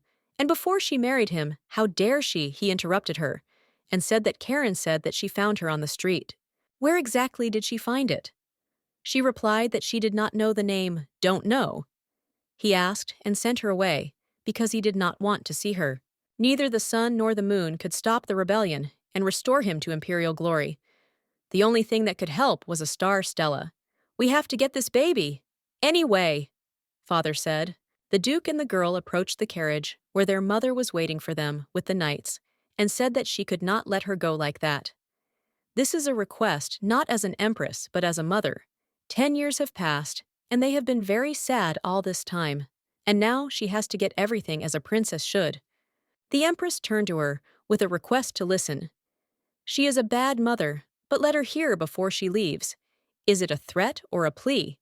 If the first, then it is in her character. And if the second, then it is simply ridiculous. That child who prayed to his parents has now become only a soulless shell, Stella thought. The girl asked her to leave. Clyde remembered what she had told him earlier. The Imperial family won't let her go that easily. Maybe they'll find a reason to keep her, even if they promised him otherwise a long time ago. Clyde looked at the knights and asked the princess if he needed to deal with them. What? She asked. He replied that if the lady wanted it, he would get rid of them, all of them. From everyone? She asked again. And he answered that, yes. Suddenly, another voice was heard and said that the wedding would take place in 6 months. Stella said the Duke shouldn't interfere. It was her business. Their father approached them. He turned to Stella and said that she should not ask unnecessary questions, and if she wanted, he would leave her alone. The father put his hand on her shoulder and added that she herself said that she would be useful to him, so let her stay in the palace. He wants her to become a toy to raise the status of the imperial family. He wants her to pay for the sins of the parents who abandoned their own child. They do not even imagine how much pain their words cause her. A girl can make a decision without a doubt. Stella pushed his hand away and said she had a condition. Father told her to ask for whatever she wanted. Anything? She asked again, and he answered that it was so. She said that after 6 months, wherever she goes, and whatever she does, there is no need to look for her. There is only one perfect ending in this game. The duckling princess ran away from the palace and was left alone again. She will be happy with such an ending.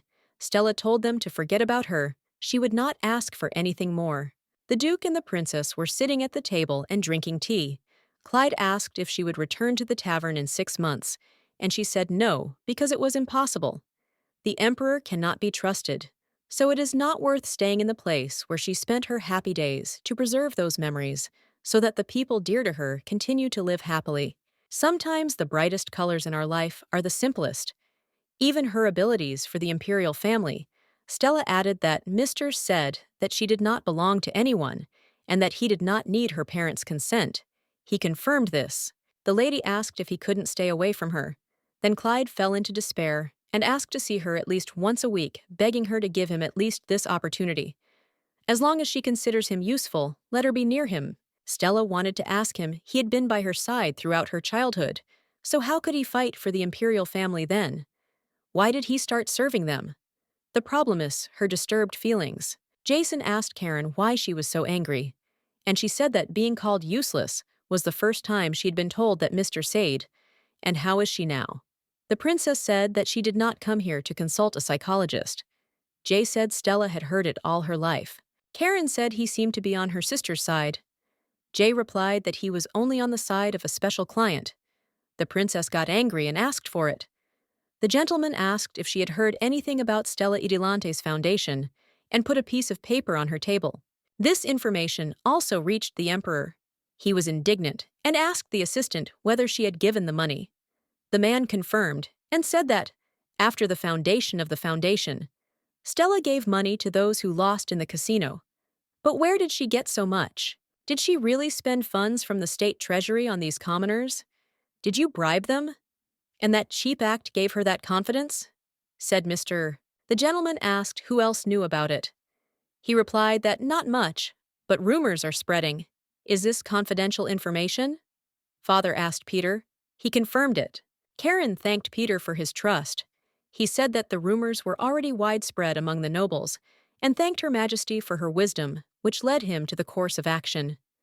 The first thing Stella did was drop a huge amount of money on these aristocrats. Such arrogance drives her crazy. Karen said that Stella is going to leave the palace in 6 months. No one knows what will happen to the sky after that. Peter asked what she was going to do about it, and she said that she had to teach her a lesson as an older sister and first princess. She will show her how to behave with her duties. All this she does for the sake of the state and the imperial family. Long live the great moon of the empire, said Peter. A maid came to Stella and told her that Duke Terranhill wanted to see her again. She asked. They sat at the table and drank tea. The lady told him that there was already an arrangement for weekly meetings on Mondays. The gentleman confirmed this. And yesterday, and the day before, yesterday and today, is not Monday. She said, You don't want to see me? Mr. asked. Stella thought that this was the problem what he wanted, and asked him when he was going to return to the east. Clyde said he wanted to take something with him. He took her by the hand and said that until she became his, he would not go anywhere. They were both embarrassed by this. Stella removed her hand and suddenly asked what time it was. Clyde said that this is a wonderful place called the Holy Land because of its wealth of natural resources. And also a place full of monsters, she added. This man was sent to a far and cold place, all because of his father's cowardice, in fear that he might pose a threat to the imperial power. Stella asked him if he never asked for a reward. The East is the land of artists and aristocrats. It is said that spring is beautiful there, thanks to the numerous flower gardens. In the South, the summer is very hot, and the people are very friendly, so this place is considered the best place to relax. The event is a gathering place for the scientific community and stalled debates. And autumn is very beautiful in those lands. But the gentleman fought bravely and was given the eastern lands. Clyde asked her if she liked the cold. Stella said, not much. Clyde said that it is a wonderful place, and the people there are calm because the climate is cold. The temperament of the people is just as reserved. The girl said that he liked the East so much. Exactly, it's very good there. The Duke asked if the lady would somehow like to visit the eastern lands, and she replied that it would be wonderful. He bent down and whispered something in her ear and went to the carriage. Stella was embarrassed and looked at Mr. with red cheeks. He then said that whenever she entered the eastern lands, he would always be by her side. I could have just said, why shame her so much? Will the Duke come tomorrow too? The next day, is he here again? The lady asked, and heard confirmation of this. A man in bright clothes approached them and called himself Jean Basile. He came to sew a dress personally for the princess. Jean said that it was a great honor for him to meet Her Majesty, and took her hand and kissed it. Clyde hit him on the arm out of jealousy. He whined in pain. Duke asked the lady if there was a meeting planned. Stella said no and didn't invite him. Stella Idolante! Her sister shouted. The whole family followed her. As a princess, she should express her love for the people and use the state treasury wisely. She said. She also added that Jean's dresses are very expensive. It might be enough to give money to aristocrats and throw them away. Is Stella giving money to the nobility? Mom asked. Karen told them to ask her. The first princess asked if her father was also interested in this. The check she borrowed from her parents? What did she spend it on? Clyde said he was taking full responsibility. Karen ran up to grab her hand. The girl started to hurt. The first princess told her to tell where and where the money went. Gathered the whole family in a large hall. She tried hard to win everyone over to her side. But what if she disappears in 6 months? Stella said she spent exactly 10 billion gold. The whole family was shocked. The lady added that she would return everything today. Karen snapped and said, why a person needs an education? For her 1 billion is like all 10. She sees only numbers. Such sums do not grow on trees. Stella asked her sister, who besides Mr. Evandor's was considered the richest in the empire. Karen yelled at her, saying she had no right to interrupt her. The maid whispered something in the lady's ear. Karen answered that the Duke of Thornhill was the richest, if you counted the income from the great army and the value of the resources of the East. Her sister interrupted and said that was the wrong answer. Karen added that she may have forgotten about Angelica Lease. After receiving the inheritance, she has 2,605 trillion gold in her account, not even close. Stella said, and made her sister even angrier. Stella said that the account of the richest person is 45 trillion gold every year. This person receives 20% of the income of the diamond mines. Karen remembered Jay talking about a special client. Really, she thought, there is one common expression. I swear by the diamond mines of Sutherland. Now the diamond mines belong to her. She won a bet from Jason Evanders. You say a person needs an education? I also asked my sister. Stella turned to her sister and said that she did not have one, but she was much better than her, who had received an imperial education all her life. Why was she taught at all? Proudly, the lady left the hall with Clyde. Clyde remembered her talking to her father, Rate. He asked her why, and she replied that it was a bet that her parents would abandon her forever. Can Stella Idolante return the stars to the sky? Duke wondered since when she said such painful words with a calm look. Stella led him to the carriage and said that she did not need to be comforted, and said goodbye. Clyde took her hand and kissed it. The girl asked with a smile. If he was going to come tomorrow, the gentleman just smiled, and answered, and got into the transport. Suddenly, the emperor ran up to them with a servant and shouted that he had to tell her something. Stella apologized and began to climb up carriages, which surprised Clyde, and asked him if it was time for them to go already. The father shouted at the others and ordered them to go after her, but they denied that they were already too far, and it was impossible. Jay was sitting in his office writing some letter. An assistant came to him and reported that more and more people were interested in the Stella Idolanti Foundation. Information is limited, and money is already flowing. It attracts people, especially those who are curious about it. Jason said it should be aristocrats love rumors, because their lives are too boring. When their curiosity reaches its limit, they will show it in the highest light to shock them as soon as possible. Everyone's favorite princess is a special client of the Evandor's family. The star of the empire chose them. He turned to his assistant and said that power does not come from nowhere. It comes when the people are interested in it. In this case, the Princess of the Stars is the perfect form of power. The assistant asked if it meant that he had foreseen everything. Jay confirmed this, and said that he does not give 20% of his main income just like that, because giving money just like that is the greatest stupidity in the universe. He will create a product that people want to buy as soon as possible. He will be respected even after death.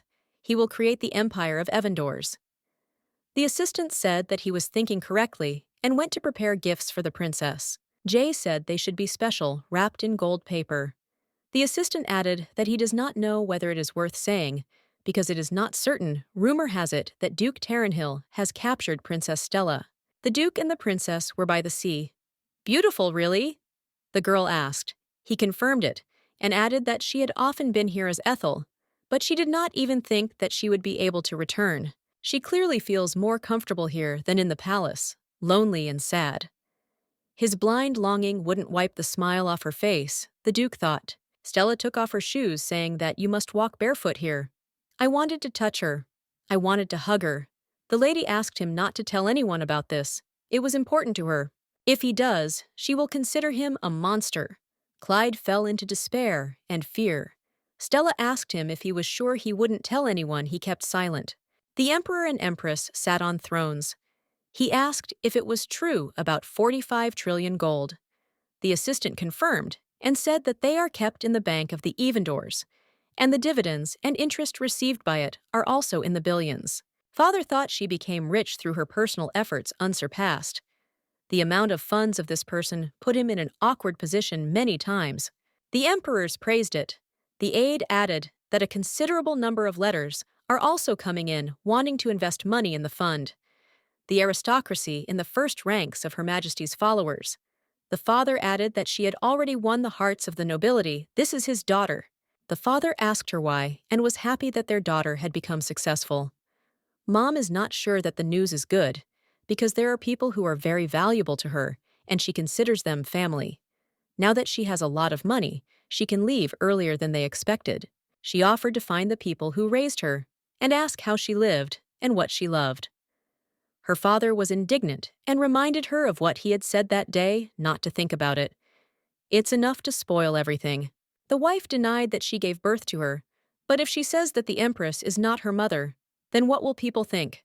Nothing is more important now than to win her favor. The father said that their daughter does this because she is a really terrible mother. And again, a quarrel. You can't fix the past, Michelle. It is enough to fill your head with unnecessary things, he said.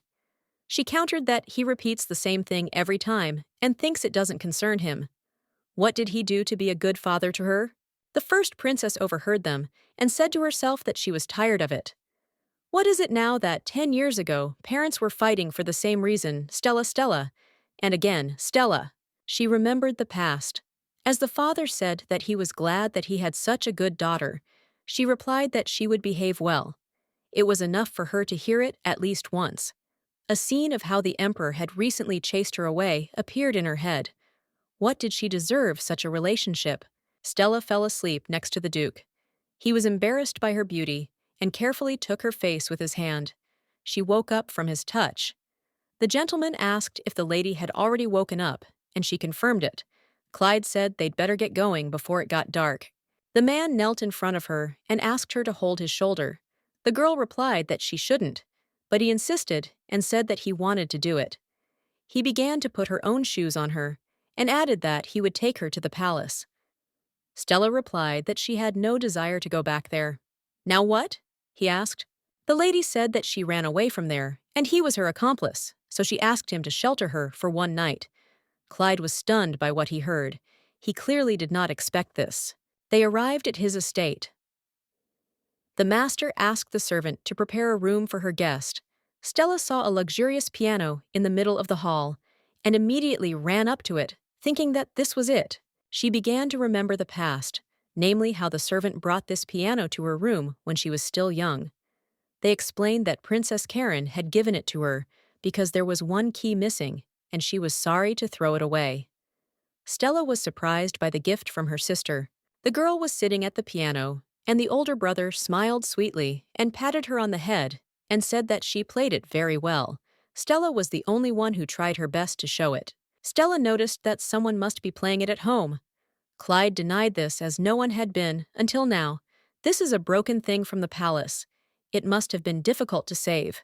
The gentleman said that he was the first to enter the ruined estate.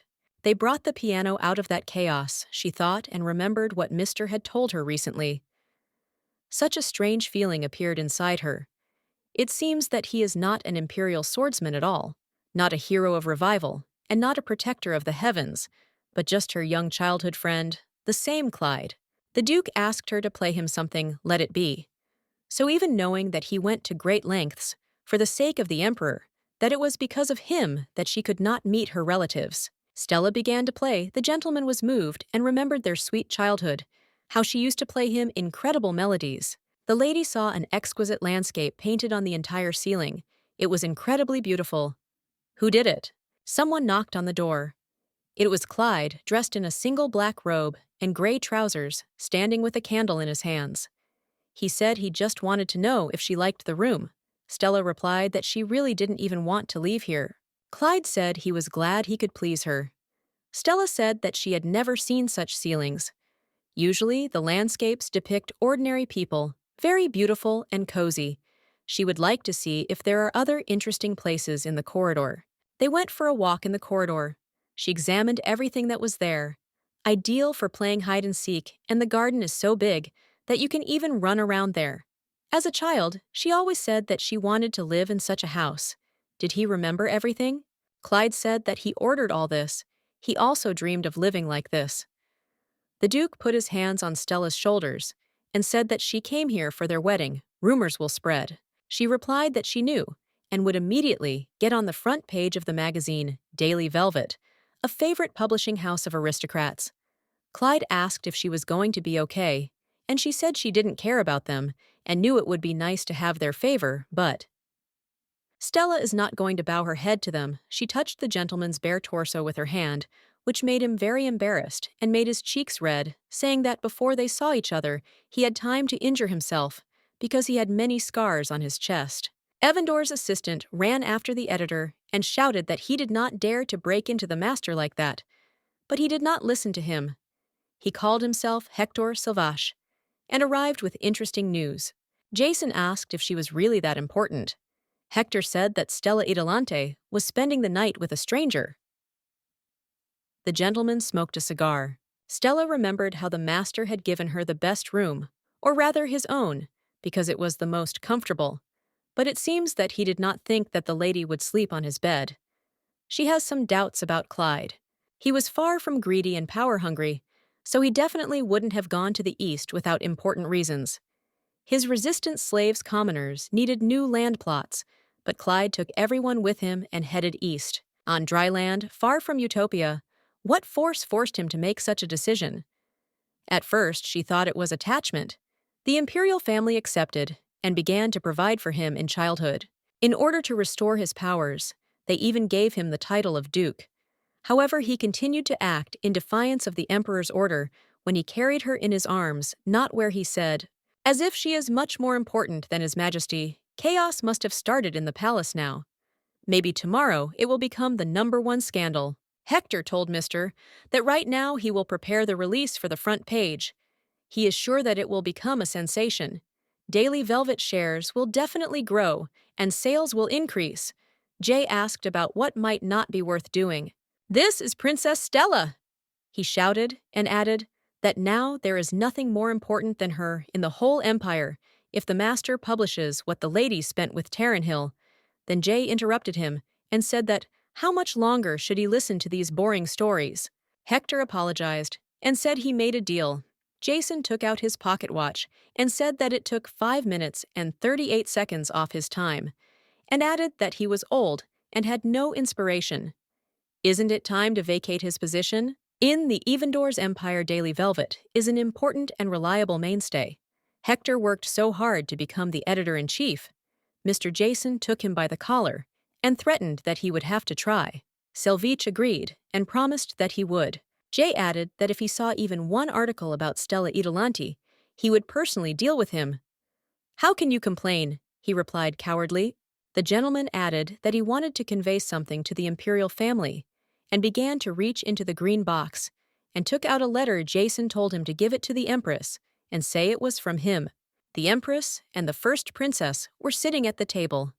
The mother asked how she was doing. The daughter replied that she was fine as always. Michelle said that she does not change. Karen asked what she meant. The mother told her to stop lying about finding Stella on the street. The princess was indignant. The woman said that she did not want to harm that family, but only to ask and thank her, namely about her daughter's life and what she loves.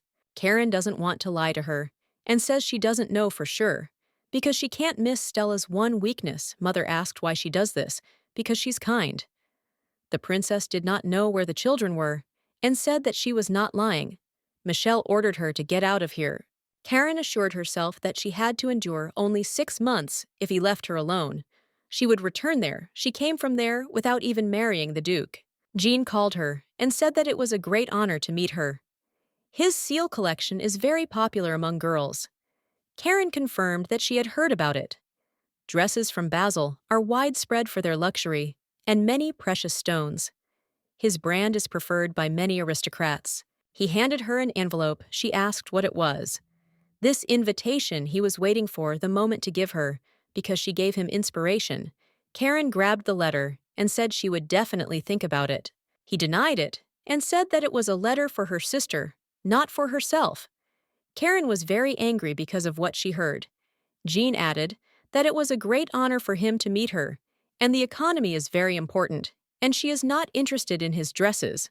The princess let him go and said she would take him to Stella. Karen thought, so she is a thrifty princess, loved by everyone, and kind unlike them, lovers of luxury. Jean walked up to the girl with long black hair and heavenly eyes. It was his beloved Angelica Lise, but she asked if he met the second princess and gave her the letter. He said that it was successful and even managed to introduce himself. Jean thought that just looking at her inspired him, and he needed to finish the collection as soon as possible. She said that she was jealous of him, because everyone wanted to see her, and the lady was no exception. Thanks to the foundation, most of her losses were reduced. She is her savior. Jean said that the second princess is very noble and intelligent, which attracts even more attention to herself. Angelica said, very good news. Will she be able to become friends with her? Jean asked if she wanted to be friends with her. Lise replied that she would not have the courage. So many men want to benefit from marrying her. All these people became her eyes and ears. But she knows that they only need her money, and she cannot drive them away. Lisa said that she is very noble, and I think they will become friends. So it is said, Jane. Very soon she will be able to meet her in secular society with her savior. Daisy was drawing herself and her sister in the sand, and 3 men were standing behind her, and definitely wanted to do something bad. Suddenly someone threw an axe in front of them. It hit a tree. The guards of the tavern approached them and asked what kind of fools they were. They were lying on the ground from shock. Are they dead? The black-haired one asked. The blonde-haired one said no, and there was ketchup on his shirt. He heard them talking about the palace and the kidnapping palace. Did you ask the redhead? He was sent for the pigeon, the princess must know. Jason wrote to the magazine Daily Velvet and said that all the stories were exclusively about Stella. There is a reason why people admire her, small and barely noticeable, a distant star burning for all, the only one who heard people's voices, a compass that guides the empire in the right direction, guide of the sun and moon, creator of the stars. Everyone wanted her to return when the empire was in difficult times, and she listened to people's prayers, illuminating the heavens with light.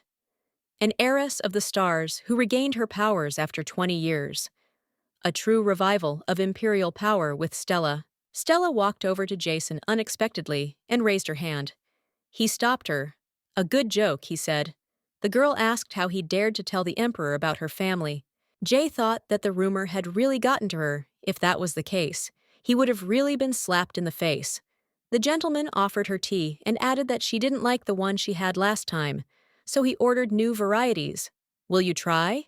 He asked. Even in such a situation, he portrays nobility itself. Jay asked why she thought he was the one who leaked the information about her family. What kind of audacity to use an informal manner in a conversation with a princess? The girl said that at first suspicion fell on Karen, but it turned out not to be. Her Jay replied that it was definitely not him, then because he and she were very close friends, and asked if the lady considered him worse than her sister. Stella told him not to change the subject. Dear customer, Karen is too cunning, said Mr. The lady replied that her sister was not so foolish as to do such a thing, and said that she knew that his henchman had been with the Empress. Jay asked if she already had her people in the palace. The girl continued that the lady sent the prince to find out where her family lived, and the gentleman pretended not to know anything. Why would he do that? Jay said he wanted to say it was a simple misunderstanding. Stella replied that she couldn't stand it when she couldn't get through to the interlocutor on the first try. The lady said she thought he could be trusted at least in matters of money. He keeps her family's addresses a secret, and she becomes his special client. That was their agreement, but he broke it. What caused this behavior? Business, Jay thought, and questioned himself about it. She was going to talk to him as an entrepreneur. Jay said that if he is just a businessman for her, then their deal has no meaning, because he couldn't do it on purpose, because he knew that he would completely lose her trust, and told her to send a letter before coming next time. The gentleman will pretend that today's conversation did not take place. Jason said she was his special client, but he valued time, especially his own, and said it was about time. I swear by my diamond mines, Stella said. Annoyed that your property was taken away? She continued. Clyde was standing with a group of men in front of the castle. It was raining, so they were wearing black raincoats. They said that if the lady found out that he was following her, she would definitely not like it. Pan remembered the look on her face when she received the letter from the guards. It was the first time he had seen her like this. Clyde told the boys that he just wanted to make sure she was safe. Jay asked her what she wanted to bet on. Stella replied that she was betting he was the one who revealed her family's address. He asked what her reward would be. Knees, she said. If he loses, he must kneel before her. Jay asked how she would prove it. Daily velvet. Stella said she had spent the night at Thornhill Manor yesterday and thought it would be strange if Mr. had missed such a headline. However, this full-page article is nothing but fiction. There were many witnesses to how she left with the Duke to his estate. In addition, the gentleman is now selling his information quite expensively, but at the same time, there is no page about the princess because someone prevented it. Who is that person who holds in his hands the entire press of the empire, and at the same time himself once suffered from rumors? With this news, he blocked the rumor about her and the Duke. Daily Velvet, Jason Evanders, gave Princess Stella Idolante the blessing of the Naiad. Here's the proof, businessman. She turned to him. She understood everything after seeing this article. Stella confidently asked whether he needed it or not. For Jason Evanders, the princess was the best reward, despite the size of her stake. The diamond mines still belonged to the investor. But before getting the result, the man left the Evanders. This opportunity, becoming the bridegroom of the Princess Stella, said that this case was a test and a warning because he respected her authority. What income will it bring him? Does she know his desires and capabilities? Or should he be tested in a similar way? If you understand me, get on your knees, she said. It was he who revealed her family's address to the emperor. Jason got up and knelt before the lady, took her hand and kissed it, raised his head and smiled sweetly. Stella noticed that he looked too pleased. Was this sort of thing his hobby? Jay said that he does not kneel before anyone, but he respects Her Majesty so much that he is ready to go for it. Stella waved his hand away and said it was ridiculous.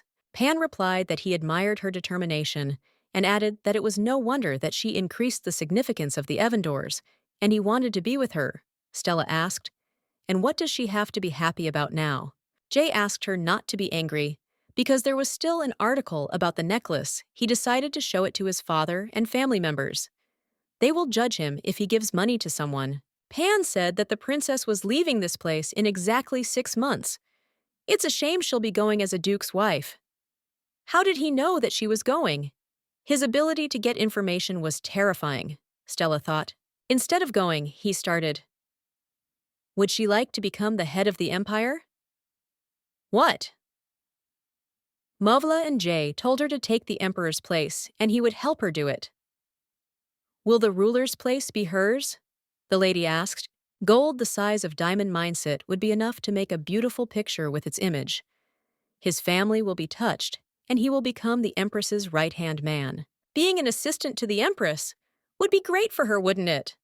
Jay asked, and continued that if he follows his plan, if he allows him to help, he will become a loyal colleague. Stella laughed, running her hand down his torso and saying that sounds tempting, Viscount Jason Evanders.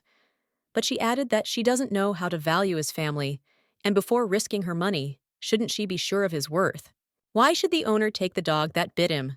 Jason was stunned by what he heard, and the lady stood in front of him very pleased. Jason told his assistant that he wanted to help the princess become the empress. He replied that he would support any decision he made, but asked why. Pan said that the current emperor is under the influence of the Evandors, of course because of money.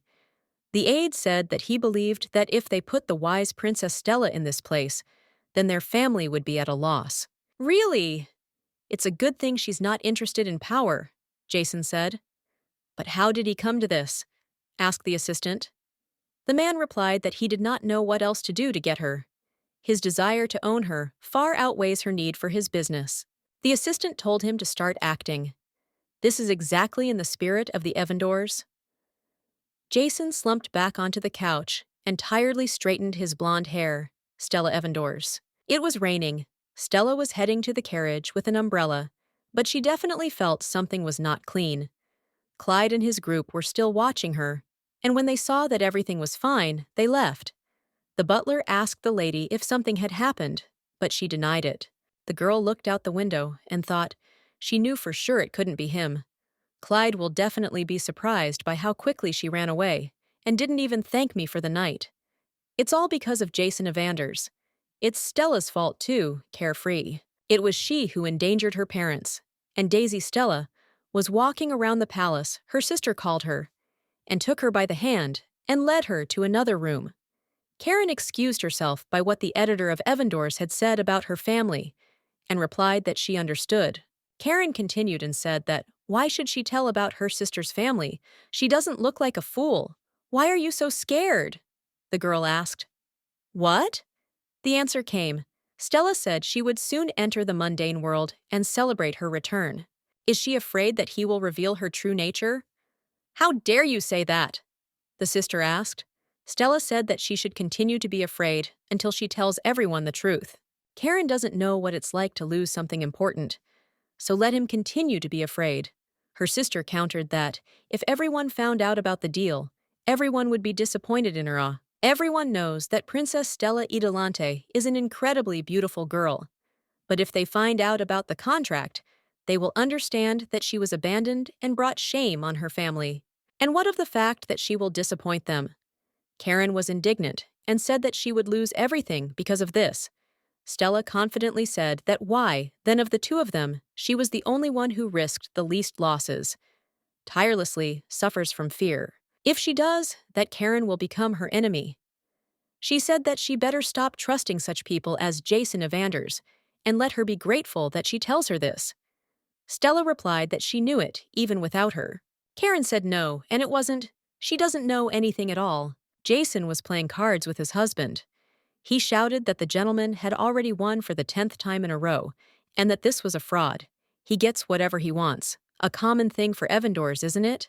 The opponent got scared and agreed with him. The player said that he plays with people as he likes. That's right, it's obvious. If he wants something, he takes it, the gentleman thought. The gentleman opened the chest with the ornament and the letter. It said that the sender is sending the necklace back. Corrections need to be made. Shall I not embarrass the Viscount if I come in person?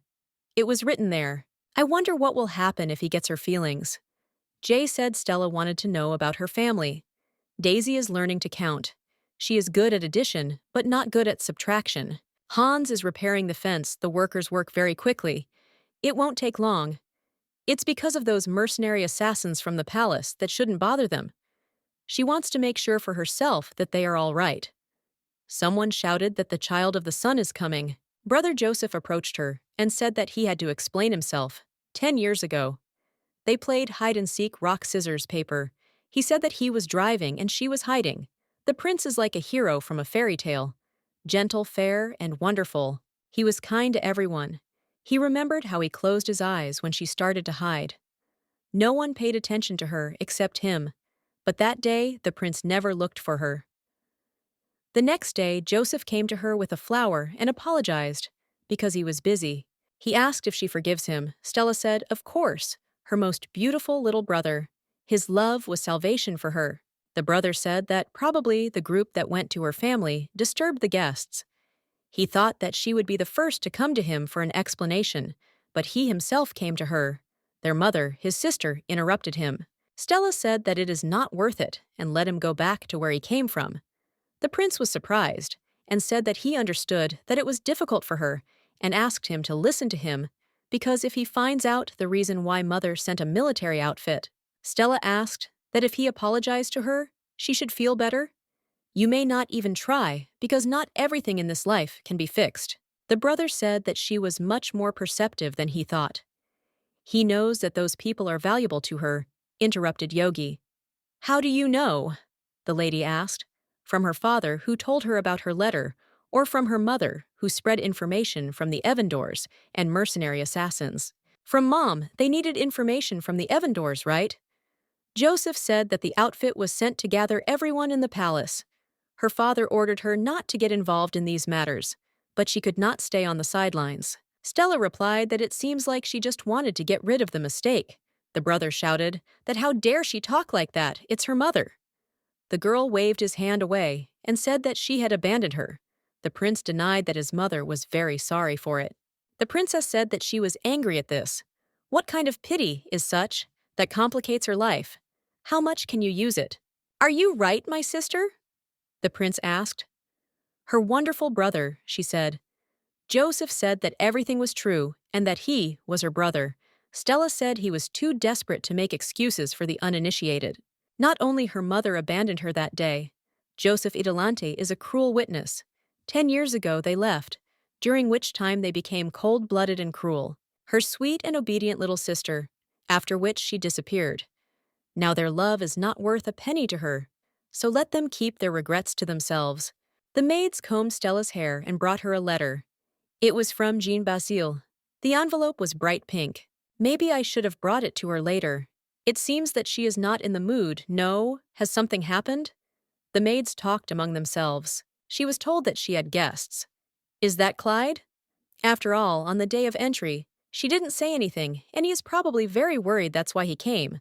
But it was not the Duke, but Jason Evanders. The gentleman asked her not to worry, as he had come to personally discuss her request.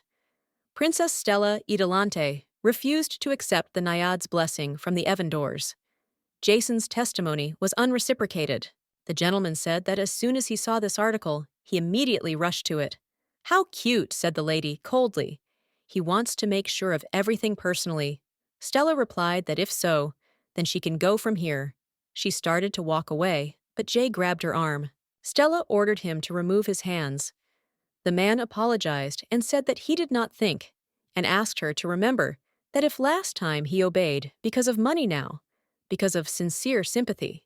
Stella replied that it was possible, but as if there was a clause in their contract about sharing her in scandals. Jason said that there was no question of a ban either. Stella said that she would ask for corrections from other media, because he is not the only one who can correct such a thing. Jason said that the Daily Velvet controls all media. "Out of the way," said the lady. Jason took her hand and placed it against his chest and said that he meant no harm, as she knew he had affection for her. It seems to be something to be proud of. If he spoiled her mood, then she can use his affection for any purpose. Stella thought that after doing something terrible, it was so easy to make amends. She said it was his style. When she meets her mother, she will throw all her indignation at her because the lady did such a rude thing to her beloved Prince. Stella told the maids that she would go on her own. She doesn't belong here, but she can't go to her house or the living room. Then where should she go? Stella came to the stables and was dressed in a black robe with a hood. But she thanked the horse for the fact that, although he rarely comes here, he always recognizes her. "Hey, you can't do that!" someone shouted. "Is it Mom or Dad?" But it was Clyde, and he asked what she was doing here. The girl took off her hood, and he saw her red tears, and realized that she had been crying. Who dared to insult her? Pan put his palm on her face. Stella asked him to pretend she wasn't here. He said he was trying. Clyde hugged her tightly. The girl asked if something happened. "What happened?" he asked. The lady said they would pretend they didn't know anything. Clyde thought, I would like to ask her right now. What is her relationship with Jason, and what she thinks about him, and what about the Duke himself? Most of all, he wants to know how she feels about him. Stella said she was about to suffocate. Clyde immediately released her from his arms. He was scared.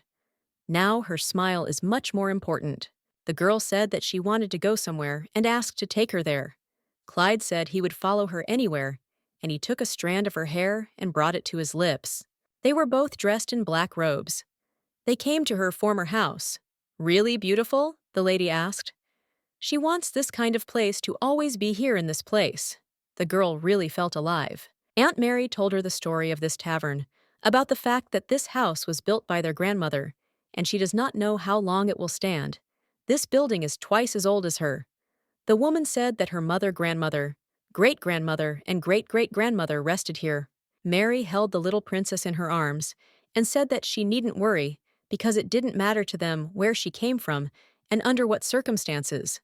Now the girl has become part of her family. Stella said it was time to go back. Clyde asked if she wanted to meet them. The lady protested that she did not want to repay them with disasters for their kindness. If, because of her presence, here stupid rumors will affect them, then she will have to say, "Because of me, you are now in danger. Pack your things and run as fast as possible. From here, you don't need to stay here." The girl was sad and thought that she did not want them to regret that they sheltered her in the past. She wants their life to be as it was before she appeared. That will be enough. "This is wrong for them," said Mr. "What?" asked the lady. "When a beloved child to whom they are ready to pass on a family heirloom meets with trouble, then everyone else suffers as well." "Running away is not a solution," Clyde said. The Duke added that he was sure if we were talking about the princess, he knew she would do everything in her power to protect them. "Hey, Mouse!" The company of boys and girls who surrounded the lady's little and defenseless sister rang out Daisy. Stella thought, "What did I do?" said the prince. He hurt a child who needed his love. And how can he now regain her trust? The coronation will take place soon. "Stella, don't you want to come with me?" My brother thought about it. The company asked that her sister had run away. Another girl denied that she had been sold. Daisy screamed that it wasn't true. Someone said that they live on this money. The little sister almost cried and said that it was all a lie, and that Ethel had gone because she was a princess.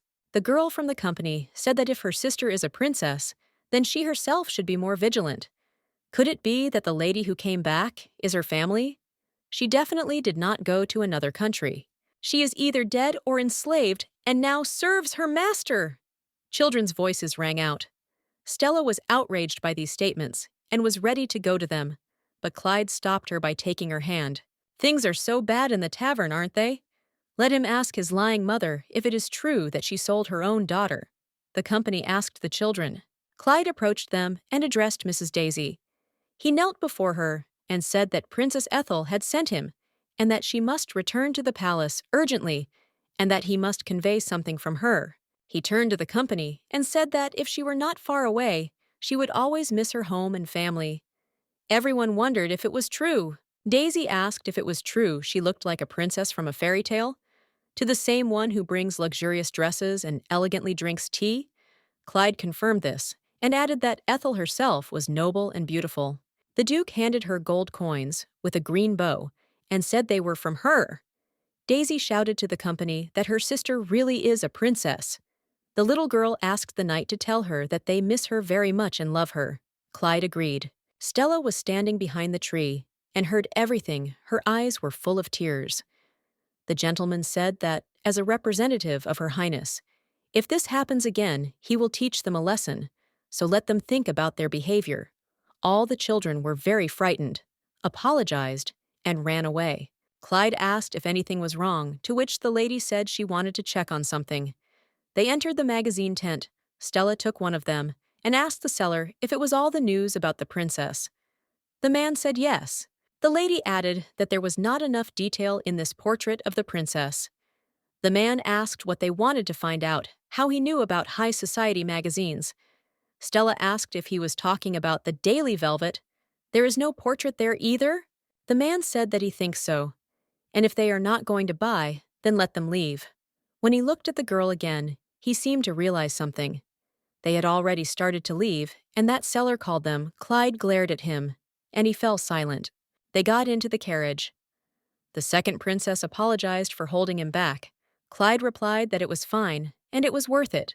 The Duke put his hand on the lady's face and said that she was very red. Stella pulled away and thanked him for today, and for protecting Daisy and giving her those words. It was nice of him. Stella pulled his hand and kissed him sweetly on the cheek. Clyde was maddened by this act. The girl thanked him once again. Daisy fell asleep right on the table. Mary said that from the moment Ethel left home, she began to have trouble sleeping, and now she sleeps very sweetly.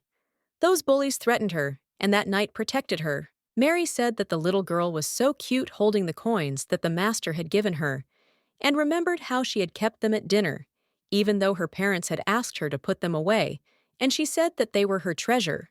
The woman pushed the man and said that it was Daisy who hit him. They put Daisy to bed, Mary said.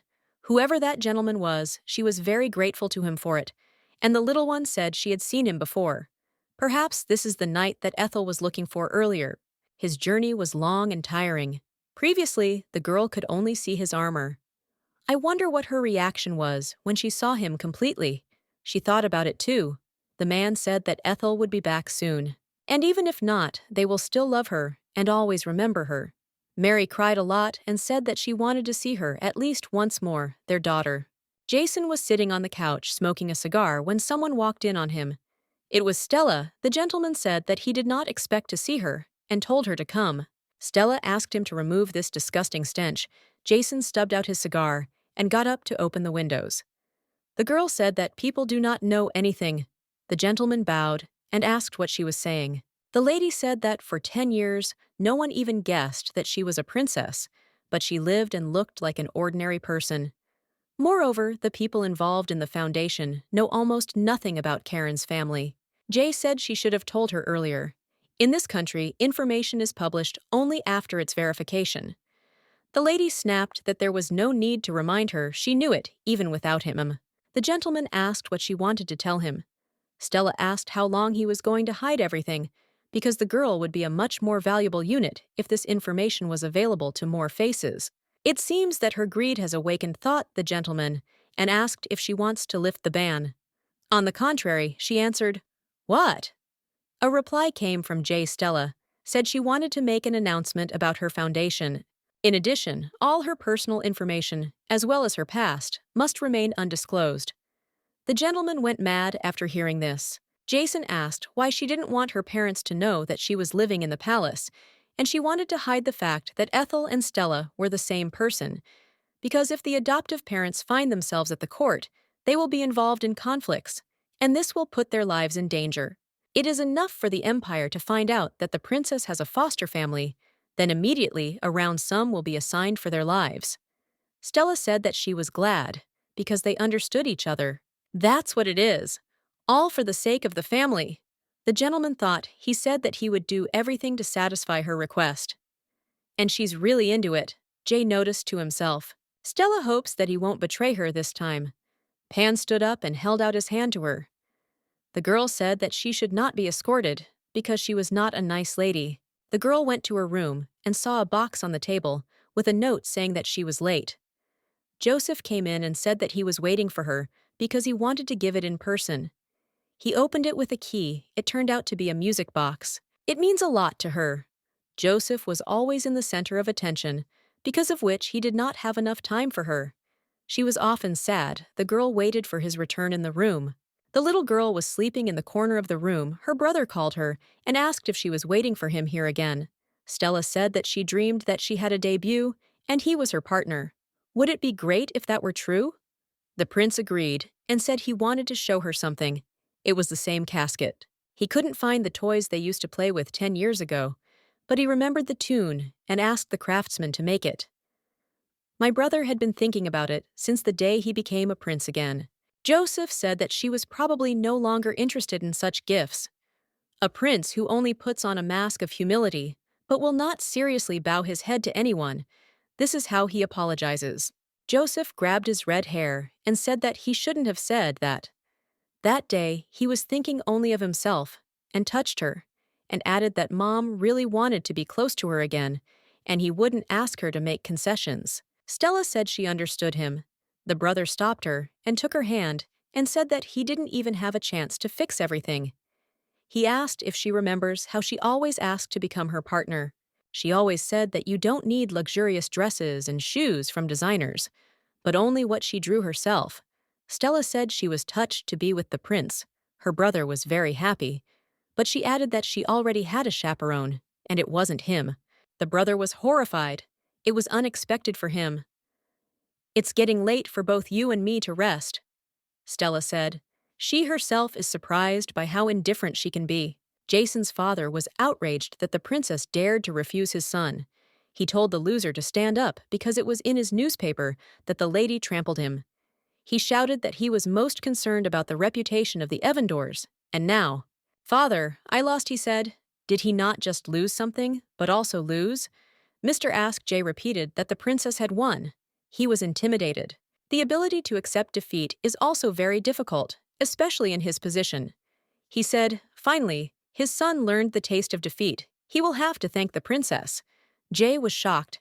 The man asked who would better organize the ceremony. It is not for nothing that he is responsible for the affairs of the family. Now he is even more interested in the personality of the lady who was able to defeat him. And what does he do? "We need to make an appointment with her urgently." So his father could not sit in the office when he took care of Lycia. Jay countered that he had a lot to do. Father told him to present it. Jay said he understood him. The gentleman changed into a fancy blue suit and looked through the coins in his pocket and was nervous. The maid said that half an hour had already passed and time was more precious than gold to the Evandors. I wonder who he is waiting for. Maybe her best friend Lady Karen? The maids questioned each other, but suddenly, Her Highness Stella, the second princess of the Empire, arrived. Jay met her and told her that she was late. They sat down at the table, and the lady said that he should be grateful to her because no one had warned her about this meeting. Pan said that now they are flowers. Stella said that he knows that she is not a lady and does not follow the rules of high society. But he is an aristocrat. Jay noted in his mind that she said it with a pure Belvet accent. Only 3/10 of the population can speak like this. It can be called a distinctive feature of aristocrats. Possession of this accent is directly related to a person's origin. Jason said that he had an offer. He would help her become a debutante and asked to allow her to be introduced to influential people. The girl was surprised by what she heard and looked at the man inexplicably. Clyde got out of the bath and remembered how Stella kissed him on the cheek. He approached the table with the box containing the gorgeous necklace and wondered if he had the right to offer her his escort. An assistant came to him and said that he was waiting for business. Clyde chased him away, but he didn't leave.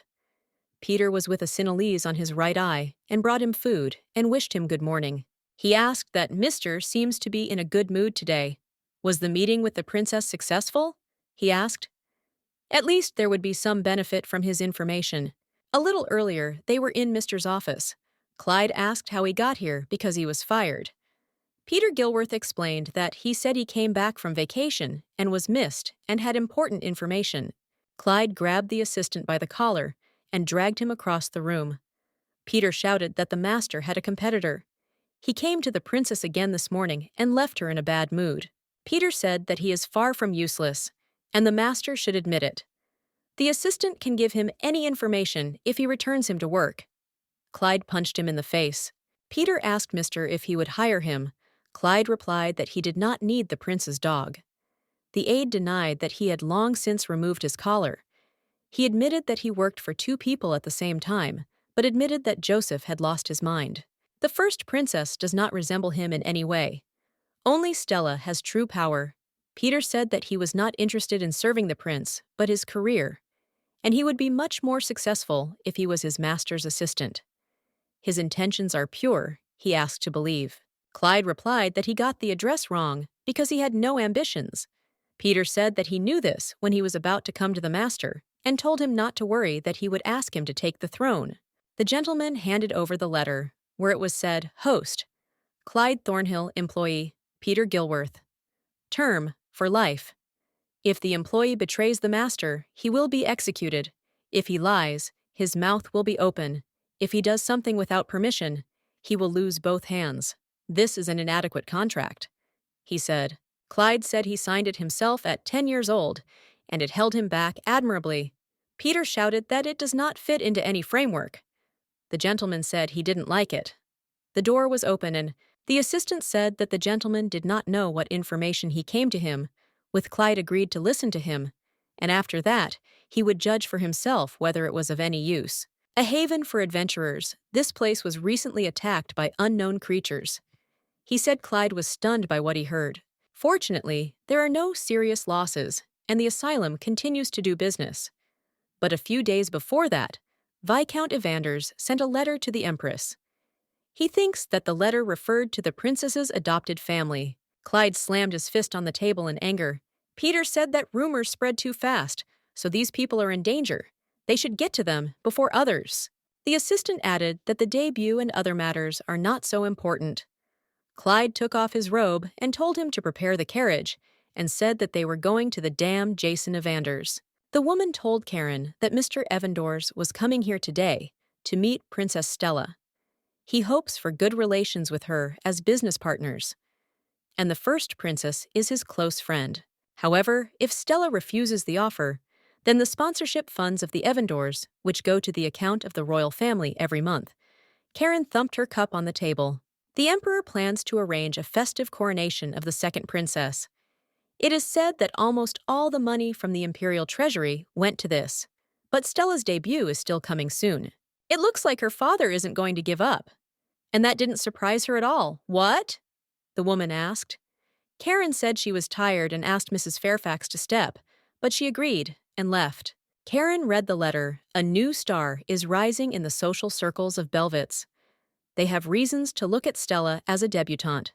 When one sister is ready to do anything for the sake of the family, and the younger one, regardless of the situation, chooses dresses for herself.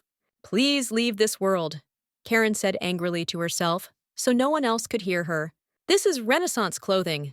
Jean Basile simply necessary for this period. His clients have never been dissatisfied. His dresses will knock every lady off her feet. Even aristocrats of other countries buy them. Stella said that they are really beautiful, but they are impossible to wear. They will be too uncomfortable. Jean thought what a picky guest he had found. The movement of the hands is limited, the chest is compressed, and it will be very difficult to breathe in such a situation. He thought what a specific taste she has. Maybe it's a mental disorder? Jean said that it was very interesting, and would she have any wishes after all? She does not know much about fashion, but she knows for sure that she would like to wear a comfortable dress. Stella looked through Jean's catalog. This needs to be removed here. It needs to be shortened a little. What do you think? The lady asked. Jean sat on the floor and cried. This is just a sensation! Even he could not think of such a thing. Jason sat in his office and thought, according to the rules of etiquette, a girl should remain silent until her partner introduces her. Such are the accepted norms for ladies. She had no reason to refuse him. Of course, escorting as a partner is much more important than the services of a prince, but still, why Stella refused and left? After that, Jay asked if she would tell the reason. She said she didn't need to. This cannot be. She must have a reason. Is it because of that guy? The assistant opened the door and said that guests had come to him. The gentleman said that he had not made any appointments at this time. This is the Duke of Thornhill. Unexpectedly, what people, and without warning, Jay spoke and held out his hand and told them to shake hands. First, Clyde asked how he knew about the princess's adoptive family. I have completely lost my fear of aristocrats, thought Evandors. Jason said that if he knew everything, he would be honest. To begin with, it is worth noting their relationship with the lady. The princess is his client, and all the more special. The man was wiping his hands with a piece of cloth. Jay said that they were sometimes written about in the magazine, and then added that he had forgotten that the Duke couldn't read and dropped the rag on purpose. Clyde said he asked how he knew about the Foster family. Jason shrugged his shoulders and said he couldn't say that because it was personal information for his special client. He has no right to tell this to the first person he meets. Clyde asked him to clarify the situation and said that, first of all, he could read which Princess Stella had taught him 10 years ago. Jay was surprised that they had known each other 10 years ago. Second, the Duke continued, he doesn't guarantee clients' confidentiality and doesn't bother himself at all. And that is why the information reached the Empress? Jason said that since he had come this far, he would only have one excuse. How could Ethel, who worked in an ordinary tavern, become Princess Stella in a day? She did it to protect her poor family. Protect from whom? Clyde asked. Jason said what, and really, from whom? From a duke who solves every problem by force or an emperor? The knight caught the anxiety from his words. Evandors continued. Now the princess stands at the top of the empire. Money influenced love of the people. All she has. But very soon this sandcastle will break if she is not given a hand. And how can he help her? The Duke asked, and cracks appeared on the table under his hand. Jay was pleased to get him emotional and told him to think about it.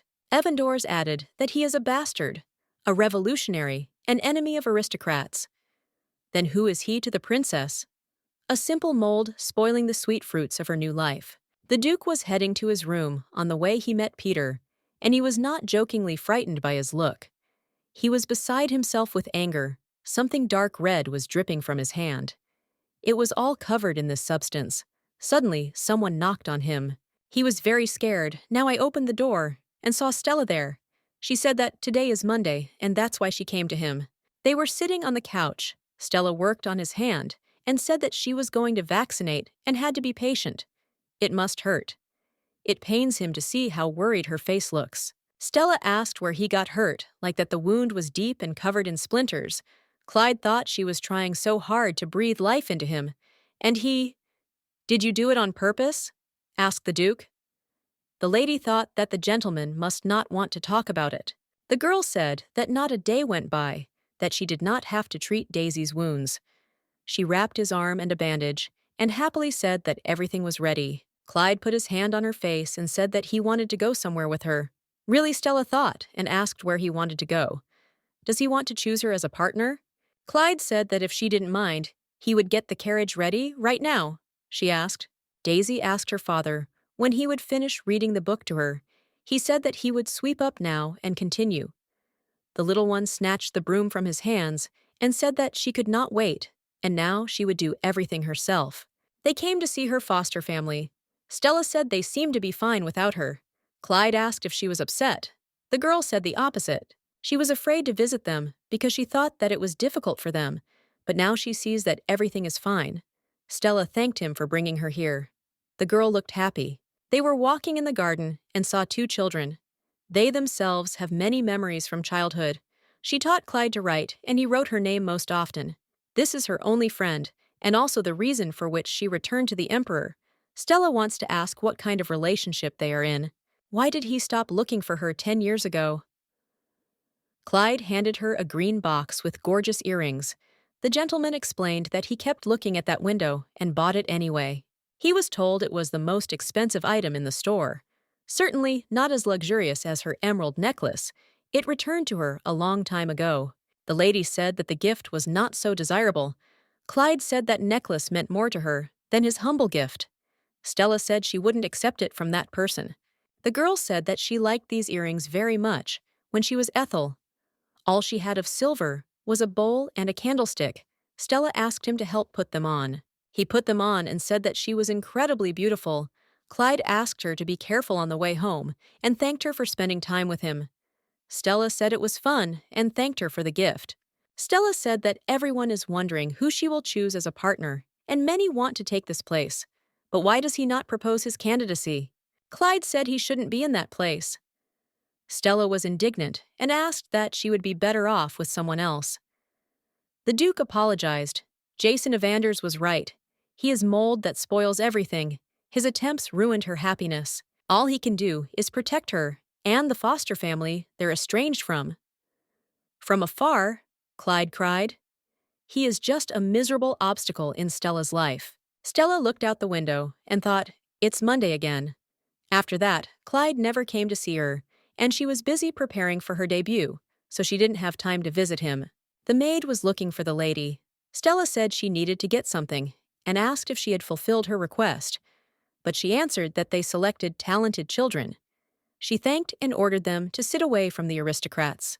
The maid thought, the fastest way to find out something about the ball is to ask the Empress, but she always finds the answers herself. Princess! The Emperor is in the hall! Another maid shouted. The Emperor shouted that there were only chandeliers, and even commoners would have more luxurious furnishings. This hall should be decorated as it was at his grandfather's, and even better. These should not be just chandeliers, but creeper people hanging directly from the ceiling. Michelle turned to him, and he said that the stairs also needed to be replaced. They could not walk where the dirty feet of aristocrats had stepped. Father asked if Karen came to discuss with him the decoration of the palace. Today is the debut and coronation of her only younger sister. The princess asked to leave them alone to talk. Let it be with those chandeliers, but the stairs will definitely have to be gilded. The royal treasury is completely empty, said the princess. Father asked to repeat, and she did it. The emperor grabbed his daughter by the hands. How come there is no money? Why? Did she steal the funds given by the Evandors? Father, I'm in pain, said Karen. Michelle ordered to stop because this is their daughter. It's? No, it's her child. Every word she says is a lie. He had already told her to know her place, but she secretly sent assassins to Stella's family. Did she think he didn't know anything? This is not a killer. She would never do that. Congratulations to the second princess of the empire, Stella Idolante. Her debut will not take place today. Stella approached them and asked what they were doing in an unprepared throne room. The father turned to her and said that he was very glad to see her and added that he had come here to help her. The lady said that she did not ask for help. He got so angry that he squeezed her hand so hard that she gasped in pain. He quickly apologized and let her go. The lady said that they had already drafted a new budget without even asking her. The father said that it was right. He did everything himself, especially for her. Stella said he was just looking for a way to raise his profile. He replied that she is the princess of the state. The emperor's authority is her authority. The lady said that she had heard that the royal coffers were empty. Father said that if you add a little... Stella said she had no money for their games. She will make her debut herself. Karen said she was completely out of her mind because a princess shouldn't be planning a ball. The girl said that her father said the same thing. The sister denied that she was the one who proved him, and that's why he got angry. Karen said that if she wanted to please the aristocrats, she should behave at least a little more decently, and even if she planned the ball, all the responsibility would fall on her mother. Stella said she would make everything perfect.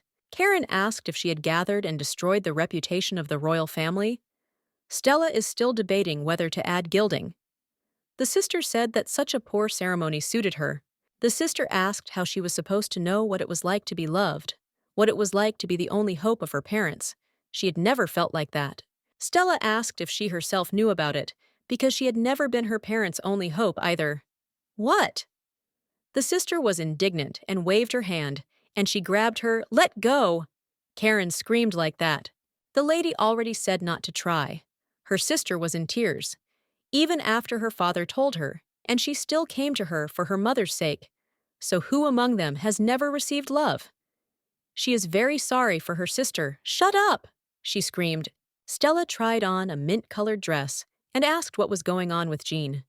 He replied that they would call it the artist's agony.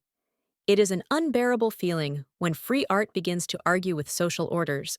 The girl thanked him and said that she thought it was the best dress for a debut. He replied that there is nothing better than a compliment of a new creation. However, maybe not everyone will like it. The lady took a cup of tea and said that, as she said before, she wants to become the debutante. She believed in herself, and no rules bother her. Jean wondered if he could do it. It seems that his eyes only shine more. He left Stella, thought that finally all the preparatory moments were almost over. The maid came in and said that Evandor's had arrived. Flowers, jewelry dresses, tickets to the opera. What this time? The lady asked to convey that she would not accept anything. The maid said that the Viscount had not sent anything today. Stella was surprised by this. They sat at the table and drank tea. Stella asked him if he had finally realized that his gifts were useless. Jay replied that of course not, and he could not come to the princess empty-handed. That tea was brought from the overseas kingdom of Kalyaros. It is grown in small quantities, and because of that, not everyone can buy it. The aroma is simply incredible. Stella said that it would be better to come empty-handed. She would at least laugh. Jay noticed that the lady was so busy getting ready that she couldn't even spare time for a cup of tea. He opened the letter on the table. The girl asked what it was. Map of South Sutherland, his real gift. Where are the diamond mines? Mr. asked. Stella poked her finger at the map, and Jay denied that he didn't, and took her hand in his, and began to run the paper together. From this ridge to the plain itself, everything belongs to him. Stella brushed him off and asked if it was all diarrhea. Jay confirmed it. The maps were drawn 20 years ago. All these lands were a great wasteland before they fell into the hands of the Evandors. Now it is one of the great cities of Sutherland, said the lady in the very center is a giant mine with an inexhaustible supply of diamonds. The entire settlement lives on this account. All this exists thanks to his business and for his sake. Stella thought that he imagined himself as God and looked down on everything, but his words made sense. These lands had made such progress in 20 years. Only because of his surname, Jay said that she was interested in his gift this time. The gentleman asked if she had never seen the diamond mines live. Jay suggested that she go there together after the debut. Did he just ask her to walk the mines? She thought. Stella said she would decide with whom to look at her mines, but stood up and added that she had a lot to do. Have you already chosen a partner for your debut? He asked, and the lady said that she was proud of her choice and chose the best. Good answer, then he goes. In the end, she will still come to him. Stella was lying in her bed when suddenly the stars called her. She went to the window and opened it. They said her family is making a wish. Her relatives ask that Ethel be happy and loved. The stars said that they wish her happiness. The stars said at the end that tomorrow at her debut, she will shine more than everyone else. Stella remembered how everyone said that she should follow the principles of princesses. She is not interested in all these rules. She is not a popular star princess. She was dumped and now she is free. The empire has never been her home and never will be. It is unlikely that her debut will be successful, but he will definitely be the way she wants him to be, and he will definitely become a star, not a shining one, the most special one true. The girl will do it, but to stay Stella, will leave this place without hesitation. Clyde practiced with a sword, Peter shouted that, and asked what he was doing. This is her debut, it happens once in a lifetime. Is he going to miss it? This is Princess Stella Idolante, people's favorite and a beautiful girl. After all, she is his bride. Clyde was silent and stuck him in the ground. And what should be the reason for his presence there? Mr. asked. What? Peter asked. His presence will not help the princess. If a pitiful monster stands next to a wonderful lady, then nothing good will come of it. The master ordered him to go so as not to disturb. Peter said that every fool has a mind. For example, the same Jason Evanders, who pretends to be on the side of the princess, but secretly passes on information about her adoptive family. He is sure that a large percentage of those who came to the banquet are there only for their useful purposes, which are related to the princess. Peter said he wouldn't force him anymore. Clyde turned and walked away. The assistant asked where he was going and added that he must be at the debut, and he had already prepared his tailcoat. The maids dressed Karen for the debut and said she looked beautiful and said it was probably the most beautiful and expensive dress in the entire empire. Another maid came up to her and whispered something in her ear. The lady was surprised and replied that she had said that it was a dress by Jean Bazille. The maid said they just looked alike. She lived outside the palace for a long time. Probably she is unfamiliar with the order of high societies. Karen said that, as her older sister, she should watch over her. She is worried about what the aristocrats think about her. The maid said that it was time for her to go to the throne room. The lady said that she could not be late for the debut of her youngest. The maid thought that every person at least once envied their sister, but Her Majesty did not do this, and she was also very worried about her. Their princess is definitely an angel. Karen thought that God had finally heard her prayers. The emperor reprimanded his wife for placing flowers in her hall. They tarnished the honor of the royal family. Prince Joseph asked his sister if she knew who was accompanying Stella today. But she answered that no. The emperor was outraged that even Karen did not know this. He hopes that it will not be a monster duke. The mother turned to her son and said that she and Stella always went out as a couple, and she thought that he would be a partner. Dvoretsky asked for the guests' attention. He said that the second princess of the Belwitz Empire, the main character of today's event, is Stella Idolante. Everyone held their breath. She started to leave. Stella came out in an elaborate black dress with a circular pattern, a blue ribbon hanging from her shoulder to her waist. She thanked everyone who paid attention to her debut. Today's banquet was prepared by herself from beginning to end. Others whispered that she really went out alone and without a partner. She also presents herself without him. By the way, is her dress a little weird? Stella said that this day will be remembered with good memories. Therefore, let's raise our glasses to the prosperity of the empire. The lady herself was sitting at the table. The guests whispered, did she really not know that she was not allowed to speak until the escort introduced her? The prince thought that she should stop resisting and find a partner. Karen said that her sister Stella lived outside the palace for a long time, and that is why she does not have enough aristocratic manners.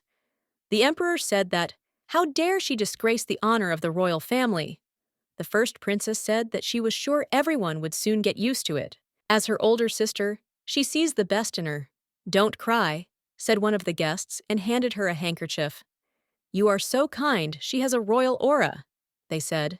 Stella boasted that she could handle everything herself, and where is she now? Her efforts are in vain. Suddenly, someone shouted that someone was coming towards Princess Stella. The woman approached the lady and apologized for bothering her, but asked to be allowed to introduce herself. It was Angelica Leese. Stella was thinking about Clyde before that, because she didn't think he wouldn't come at all, but she thought she was at least a little valuable to him. Why does he push her away so violently? Will she never see him again? She became scared and sad because of this. The mind was drowning in sheer fear. Stella sat with Lisa and apologized for approaching her like that, which she knew was a severe violation of the rules, and she really wanted to meet Her Majesty. The lady thought she was Jean Bazille's muse, and probably the heiress of the Rizet family. Stella has heard that many people want her father's inheritance. She very rarely appears at such crowded events. The lady asked her to raise her head and said that she was the bravest of all the guests at the banquet. Lise thought that the lady herself was what she imagined her to be. The lady said that she was very grateful for her words and added that she was interested in looking at Jean's dress, which he called the best creation in his life. It suits you very well, she said. Really? It does not fit the standards of beauty at all, and especially for such events. Angelica said that just because a dress is different from others, it does not mean that it is bad. Stella asked if the other guests were of the same opinion, because she had gone against the rules they so strongly defended. Angelica denied that someone created these standards. The lady was surprised by her answer. Whatever this curiosity may be today, all attention is focused on only one person, and that is Her Majesty, said Lise. She added that today will probably be the time when she will rewrite history and be the cause of great changes. My God, Angelica! I am so glad to see you! The lady washed Lisa's back, then turned around and greeted her. The lady asked if she had just talked to Princess Stella, and she confirmed it. The woman was indignant because no one had introduced her yet. The second lady said that the girl rarely attends such events and does not know it. It's a pity, they said they should have warned her earlier. Angelica pinched her dress and said that she was familiar with the representatives of etiquette and did not break the law, but simply did not follow the standards. The princess was all the more pleased with their conversation, so she was pleased with herself, she added, and left them. The lady said what had become of her, because while the count was alive, Lisa had been so sweet and obedient. The second girl said that she was right. What? The other was indignant. If Angelica spoke to the princess, maybe it's worth coming up to say hello to her? The guests asked each other. Frankly, they wanted to take a closer look at her dress. Where did she order it from? Certainly not from Elvion, but from Basil. Her appearance is mesmerizing. Someone else is going to see the princess. It was Jason Evanders in a white suit. He approached her and said that he was very glad to meet them. Stella said that she thought he wouldn't come because of business expansion. Jay replied that there is nothing more important than her debut. Nice to hear. Guests said they looked incredible and had never seen them so close. The lady wished him a good evening. Jay stood behind her to get a glass of wine. Stella was surprised that he was so close to her. How do you like it? The gentleman asked, and said that this white wine is the pride of the Laurel region. He thinks that it perfectly suits her image today. Stella said that maybe enough is enough. They played enough for the public. Jay replied that the Duke would not come to the banquet today. What does he know about him? The lady snapped Pan was indignant at this answer. Jason remembered his words about the fact that it was the princess who taught him to read, and told her that he too had a connection with him just like her. He added that the Duke had no right to hold that hand while taking it. What is he doing? Jay said he was asking her to the first dance. Stella replied that she should let her go if she did not want to be ashamed. It's a pity, but her refusal means nothing to him. He does not want to disappoint those who are waiting for such a performance. The whole hall kept their eyes on them. Stella slyly said that he proposed himself and let him not regret it later. The lady addressed the distinguished guests and formally introduced Jason Evanders as her banquet partner. They are close friends and business introduction colleagues. The whole hall gasped in surprise, and so did Jason himself. He definitely did not expect to hear this, especially from her colleagues. Are they not a couple? After all, they look so good together. The guests discussed it. Jason Evanders put a media embargo on her and the fund, and waited for the best price to be paid for her, but Stella said she thought now was the best time to dispel all the rumors about them. He started. And the lady thought that she should not dance to his pipe, and ordered him to smile, otherwise he would spoil her holiday. The girl held out her hand. 10 years ago, when a tragedy happened to the imperial family, a story appeared that everyone had heard. The story of how the princess moved her castle closer to the stars. The lady raised her hand and showed her index finger, and said that then she brought a large amount of gold from heaven, thanks to which she was able to open the Stella Idolanti Foundation. In this, she was helped by Jason Evanders, her only friend who supported this idea to help the aristocrats. Wait, is this the same foundation that everyone has been talking about lately? All rumors about the hostility of the second princess to aristocrats are lies, and behind all this is Evanders. The guests said, and turned their eyes to Karen and Joseph. Stella thought, in the end, the imperial family will never know the truth. They forced her to pretend to be a maid, and then threw her out into the street altogether, considering her a pitiful shame. Lady told Evanders that it was a shame to dispel rumors about their relationship, but if they were colleagues, why not dance? Does it mean that unmarried women do not have the right to invite to a dance? She snapped and asked what he thought about this. Jason said that she, as always in her repertoire, knows how to surprise. The gentleman leaned over and held out his hand to her, inviting her to dance, and added that if she didn't mind, he would only be glad. They danced in the middle of the hall like the main characters of a banquet. Jay said that she was overreacting, because the Eidolon Fund was a sensation that he himself wanted to expose. Now, this news will not surprise anyone. Although, to be honest, he was a little angry, but he felt true pleasure when he watched her. Stella said she didn't know what he was leading. Jay gripped her tighter and replied that she had benefited from the imperial family, once trying to hide her. The lady stepped on his foot. The girl snapped at this action and added that something between them was not very harmonious. She hid the fact that she lived among the common people, attracted the attention of aristocrats in a minor way, and did not reveal the identity of her adoptive parents. Moreover, she used Evan doors so as not to be ashamed. Commendable. Jason said he would pretend he was just playing the role he was given. Stella replied that he had wonderful self-control and smiled slyly. The gentleman added that this situation has advantages, for example, dancing with the princess. They finished, an unknown gentleman approached the lady and asked permission to invite her to a dance, because she and Evandors are only colleagues. Then he can take such a bold step. Stella was confused, but Jay came up to her and put his hand on her shoulder. Jason said that he and the lady were not done yet and suggested that she introduce the influential faces present at this banquet. What was he up to? She said. Evandor said that he was just responding to her kindness. It was much more pleasant than dancing with strange men all evening, and added that he would first introduce her to Inspector Mikhail. A short and overweight man came up to them and said that it was as if he was the last on the list. His name was Hector Salvas, the editor-in-chief of the Daily Velvet magazine. It is a great honor for him to see Princess Stella. If the main character of the evening does not mind, then Hector invites her to play billiards in order to strengthen their friendship. He loves this game. The lady replied that she would be glad, although she knew little about it, for she had spent many years among the stars. She told the guests that she would not disturb. Stella left them. Evandors caught up with her and threw a black jacket over her shoulders and explained that it was cold outside and she could catch a cold because she was wearing a light dress. The gentleman asked her to stay because it would be useful for the work. The lady dismissed it as his business. Jason countered that the lady said they were colleagues, and that's why he asked her to help.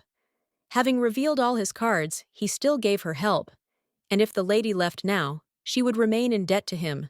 Stella replied that she didn't want that, but she wasn't interested in billiards either. Maybe a special composition from the princess for her partner? She spoke and started playing the piano, with how easily she does it. He didn't even think that the lady played the piano so beautifully, Evandors thought to himself. But this song should be played in a duet, because this song seems to be dedicated to the memories of the elder brother. The heir prince is also quite good at music, the guests whispered. And Stella thought about Clyde and how she played with him as a child. Did she make a mistake somewhere? What impressed them so much? The lady thought about this when she looked at the guests. Suddenly, Jason joined her game. The lady was indignant and asked what he was allowing himself. Evandor snaps that the princess is thinking about someone else, but this duo is just for him. They continued to play together. Hector shouted, "Attention! Attention!" He photographed them for the front page of the magazine. In the middle of the evening, he appeared at the banquet. Clyde Thornhill. He approached the butler and asked where Princess Stella was, to which he received the answer that she was in the living room. He scared the servant very much with his evil look. He came to see the debut of the princess. Perhaps in such a place he could become a real aristocrat, but if he did not try, he would not be able to erase the bloodstains. Clyde saw how Stella was playing with Evandors. He was filled with horror and anxiety. He could justify something that had happened before, but that was what he meant. Surely Jay really is the perfect match for her. They finally finished. The lady breathed a sigh of relief and saw the Duke in the hall. Jay said that the listeners needed an encore and that their wish should be fulfilled. Clyde? She just said, and got up from her seat. The master grabbed her hand. She put out her hand and said angrily that the show was over and ran after the Duke. Hector approached Evanders and asked what happened because he was going to interview the princess. The lady looked for him with her eyes and thought, what did she think? No, it was definitely Clyde. The guests discussed how that murderer could end up among his own countrymen. Another said that he was a barbarian, and he did not have such a concept. Stella took off her shoes and ran to find him and called out his name. She found him. He was standing by the window. The lady asked where he was. "Your Majesty, congratulations on your debut," the Duke said dryly. The girl asked if he had seen her play the piano. He confirmed it and called it incredible. The princess asked why he left there then. The gentleman said that he did not want to interfere with her wonderful game, and if he had remained among the crowd, he would have interfered very much. Stella put her hand on his face and asked what was nonsense. Clyde was very surprised by this gesture. Stella said that she only thought about him during the game and missed him a lot. Clyde broke into a smile at her kind words. She took his hand and pulled him along.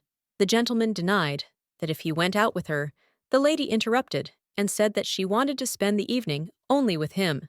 The stars shine to give her their blessing. It becomes easier when she looks at them. Stella said this standing next to the Duke. Clyde apologized and asked if her leg hurt. The lady said that everything is fine, the shoes are a little uncomfortable. The girl said that she went out alone today, without a partner. The Duke was surprised. Stella explained that she had no choice, because the only person she saw as him had turned her down. Clyde started to apologize, but she cut him off. Stella said that she also revealed to everyone that she and Evandor's are just business partners, and now everyone knows that there is nothing between them. She put her hand on Mister's face, making him even more embarrassed. Lady said she didn't want there to be any doubt in his mind about that. The Duke replied that he did not dare to allow such thoughts.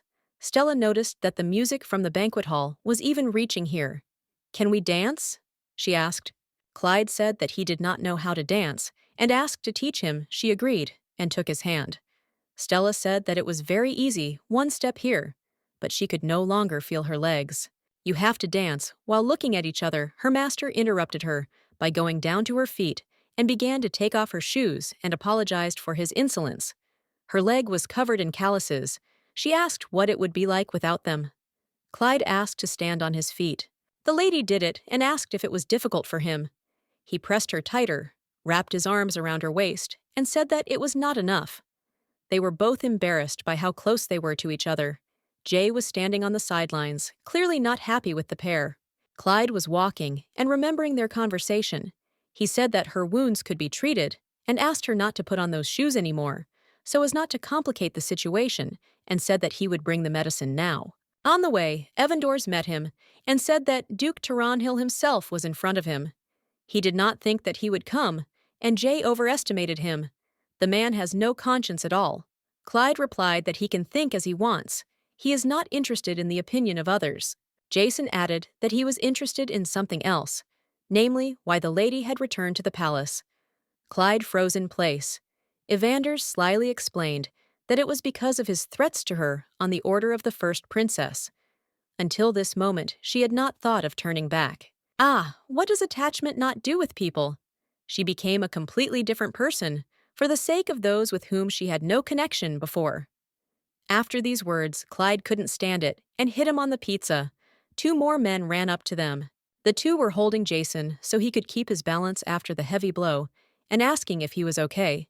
Evandor's gave them a self-willed smile. 2 ladies ran up to Stella and asked if she had been here all the time and added that Duke Taranhill was in the hall. The lady was horrified. "What they allow themselves? Fight in the palace?"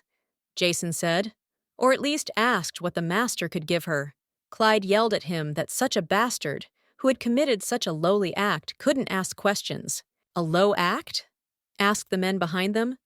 Jason said that jealousy is a terrible thing, and added that he got angry because he danced with the second princess. "What?" The Duke was indignant. Jason said that interrupting the princess's performance was not enough for him, so he also decided to have a fight here. This is not an ugly alley for him. Clyde snaps that enough of his second-rate acting is enough. "What will you hit me again?" Evandor's asked. Jason shrugged and said he could forgive one of his blows, but he couldn't stand it anymore. He took his shoulder and leaned close to his ear to whisper something.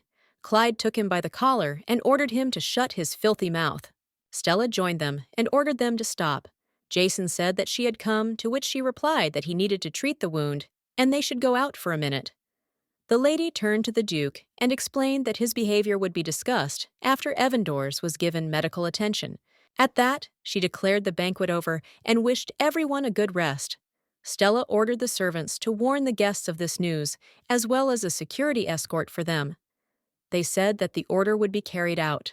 Stella stopped for a second in front of Clyde to tell him to wait for her in the living room. Let him promise that he will do it. He made a promise to the princess. Evanders noticed that the lady had chased away all the servants and playfully asked if she wanted to treat his wounds personally. After all this, Fool Duke left a lot of them. Stella said that she played along with him anyway and asked him not to be foolish. Why did he do it? Jason asked with a smile if she meant to say that he ran himself in, and that Clyde could hit a person who was just standing still. Maybe someone will believe his tales, but certainly not Stella. Jason asked if she really liked him so much that even their friend's wounds on his background didn't make any sense to her. He grabbed her hand and put it to his face and said it hurt and called her name. Stella waved her hand away and said that he had no right to call her by name. Let him know his place. Jason reminded that it was she who called him her business partner and let him not forget that she still needs him. Pan said that they still have many compatible days ahead. But what is the matter with him? Stella asked if he understood that it was just a scene in front of the guests. Jay, the imperial family, they are all disgusting to her. Did he really fall in love with her? Stella denied her own words. Such a thought was more stupid than his magazine articles. Jason was surprised and disappointed at the same time. The lady left him.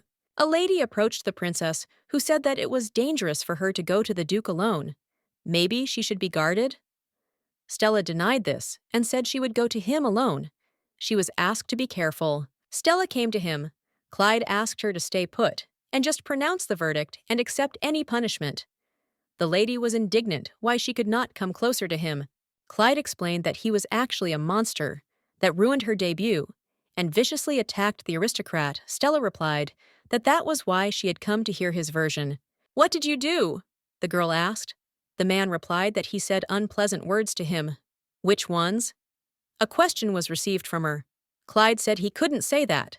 What is that thought, Stella? The lady asked him to raise his head and said that the Duke of Thornhill was a fine knight for her beloved sister Daisy, and an incredibly kind man who had built the estate of her dreams for her childhood friend. So Stella assured her that Clyde Thornhill was no monster. And as his childhood friend, she wants to ask, is everything okay? The lady put her hand on his face again. Stella was alone in the room, thinking, does he know that she hid the pain in her legs because she was afraid he would tell her to go rest, and she only pretended that she was not in pain because she did not want to let him go. In this life, many people have abandoned her, but she does not want him to do it. Sometimes she imagines in which Clyde does not serve.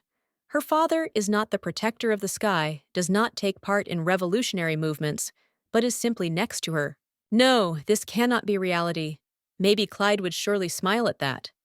For him, she is a childhood friend with whom good memories are associated. Stella remembered Jason's words, and he was right. After all, thanks to him, she would be able to protect her family. But their relationship can break down at any moment because she has nothing to hold him, no compromising material. What should she do with Evandor's? Stella took the letter in her hands. If she lasts 6 months, the palace will reduce her duties. Then she can finally get her freedom and leave this place. This is their agreement. It all makes no sense. The lady tore the paper. It is foolish to try to protect loved ones, hoping for the affection and trust of another person. Now more than ever, she needs a power that no Evandors can handle. Power of Stella Idolante. She will become a princess, who will be supported by the whole nation. Why exactly on this day, and especially Evandors? The Duke was riding in a carriage. An aide said that someone at the banquet even fainted from terror. There are so many terrible rumors about him. He can't get used to it. The monster behaved appropriately. Jason then whispered to him that let him become the emperor, and then he will get the princess in his hands. It's interesting to see her look when she sees the man who killed her father.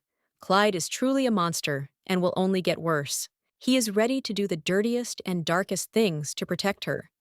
He remembered how they talked. If only she would stay by his side and give him her smile. For her sake, you can put the whole world at her feet. Stella was in the room with Jean, who said that he was very glad to see her again and had already missed her. The lady said that they had only met yesterday morning. Time drags on for so long that one night is already torture, he said. Jean added that they say her debut was simply incredible. In one night, society turned upside down. What are people saying? Stella asked. Basil said that she is the center of attention, and his dresses too. Even all these editors of Daily Velvet sent a request for the publication of his design essays. Stella was shocked. All the ladies were delighted with her dress, which is elegant, comfortable, and scandalous at the same time. Stella said that she was very happy, but it was a little unexpected, because she did not think that the dress would impress everyone so much. Jean said that he was not at all surprised by this. Jean is grateful to her for the opportunity to create a fashion revolution with her, and once again thanked her bowing, before the Princess Pan shuddered and asked why she was wearing shoes without heels. The girl explained that she specifically asked to remove the heel from them, and now she can walk in them calmly, because they are comfortable as long as you don't walk in them. Jean said that if her image was aimed at exclusive comfort, it would hardly interest him. But she combined convenience with the elegance of aristocrats. Stella thought she just removed her heel. Mr. offered her to become the face of his clothing store. The girl said with surprise. Jean said that she would be able to receive absolutely limited seasonal dresses for free. And that's not all, he is ready to create an individual image for her. Stella slyly asked that if she gave him the go-ahead, would he be able to take his business to the top of the market? Jean hotly responded that he could do even more. Elbouon is the only brand under the leadership of Evandors that did not become an absolute leader in this field. This topic is like a sore thumb for him. If Jean can secure the first place, then she being his face will receive the support of the aristocrats. This is the perfect first move against Evandor. Stella agreed to Jean's proposal and said that she hoped for him. Karen sat at the table with the other ladies and told me that her little sister had entered the fashion industry and that she was very happy for her. The woman asked if she does not think that there is something between Stella and Evanders. The princess thought that the lady had arranged a tea party for the sake of this question. Black Hair countered that Stella only referred to them as business partners. Is it really so? Karen decided to slyly throw up another rumor and added that Evandors often accompanies her sister. All the ladies gasped in surprise. The lady said that he often comes to her palace, although he has a lot of business. It turns out these are not rumors, said the girls. The lady said she was surprised by that too. She thought the rumors about Evandors and Stella's relationship would help keep her in check. No less than half of the girls of social society admired Jay. They all want to win his heart. It's so romantic! The ladies spoke at the same time. No, this is not what Karen wanted. One woman said that she wondered why Evandors was alone, but it turned out that his heart was already busy. Another said that she would like to see them together more often. The lady noted that aside from the princess's debut, the imperial family had not held a single banquet since the emperor's coronation. What a shame! There's no way she'll keep her mouth shut, Karen thought to herself. It's a pity, but it's true. But if her sister has already brought money from heaven, then she thinks that they will meet more often at such events. The lady noticed that Princess Stella had said that she had brought gold, but, judging by the reports of the imperial palace's treasury, Karen interrupted her and asked if she really wanted to say that she had decided to fool everyone at the banquet. The girl vehemently denied this and did not want to say it. Karen did not think that the lady was like that. She was disappointed in Helen. The princess said that she invited a lady from high society to her place, and she herself discussed rumors from a poor magazine. The girl justified herself by not thinking about her words and apologized. "Thank you for the tea, and I'll go," said the lady, coldly. Karen thought, even if her father lost money due to business, but she has no right to turn up her nose in front of the princess herself. She just hates such people. Damn. She said so many stupid things in the heat of the moment. Hope it doesn't get to Stella. There is no reason to worry. Her sister cannot know everything that happens in the empire. Suddenly, her sister came up to her and asked what she hid the treasure in heaven. They were sitting at the table. Karen was very nervous and realized that her sister already knew everything. Her ears are girls. Stella said that this is a very convenient position to blame all the sins of the father on the sister who will not answer. The princess justified herself by the fact that the girl had slandered the imperial family. She could not do otherwise. Stella said she should just apologize. Stella said that she arranges announcements, statements, social evenings, and Karen turns it into incomprehensible and inappropriate rumors. The sister denied that it was true. He accompanies her to balls, they conduct joint business. He is noticed in the palace. The lady said that she does not even try to hide the fact that she is being followed by someone. But what happened is, Stella does not cling to it because she had no choice. If it is easier for her to sell her own sister than to simply protect the honor of the imperial family, Stella wants to get some information and then forgive her. A vulnerable spot, she said slyly. Karen said she had no idea who she was talking about. Stella replied with a smile that she knows and understands very well. El Buon store chief editor, Michel Laurent. A lady in fancy clothes and glasses. Jason Evanders was sitting next to her, and he said that, to maintain the interest of the brand, something new should be released. The gentleman mentioned Princess Stella. How nice it was to see a blush on her face, although it was rather, it can't be like that. He could not believe and even imagine that she was right, and he fell in love with her. Jason told the woman that El Buon's policy of stealing the collection was not looked into. The lady bowed and quickly apologized for not thinking with her head, and very soon there will be new ideas. Jason walked into the room where he unexpectedly met his father. He asked why he should learn that his son is injured from the morning papers. Evanders replied that he could only see such important news in the Daily Velvet. Father knew that this arrogant boy would say just that. He wrapped his arms around his son and added that it was good because his mother couldn't see it now. He never thought that Jay would fight for a woman. The gentleman waved his hand away and said that he was not some teenager to do such a thing. It was such a strategic move. It seems to his father that it is time to go and let him warn about his visits from now on. Jay's mood is far from pleasant. He needs to rest. His father hit him on the back. Jason got angry and asked if he could see that he was hurt.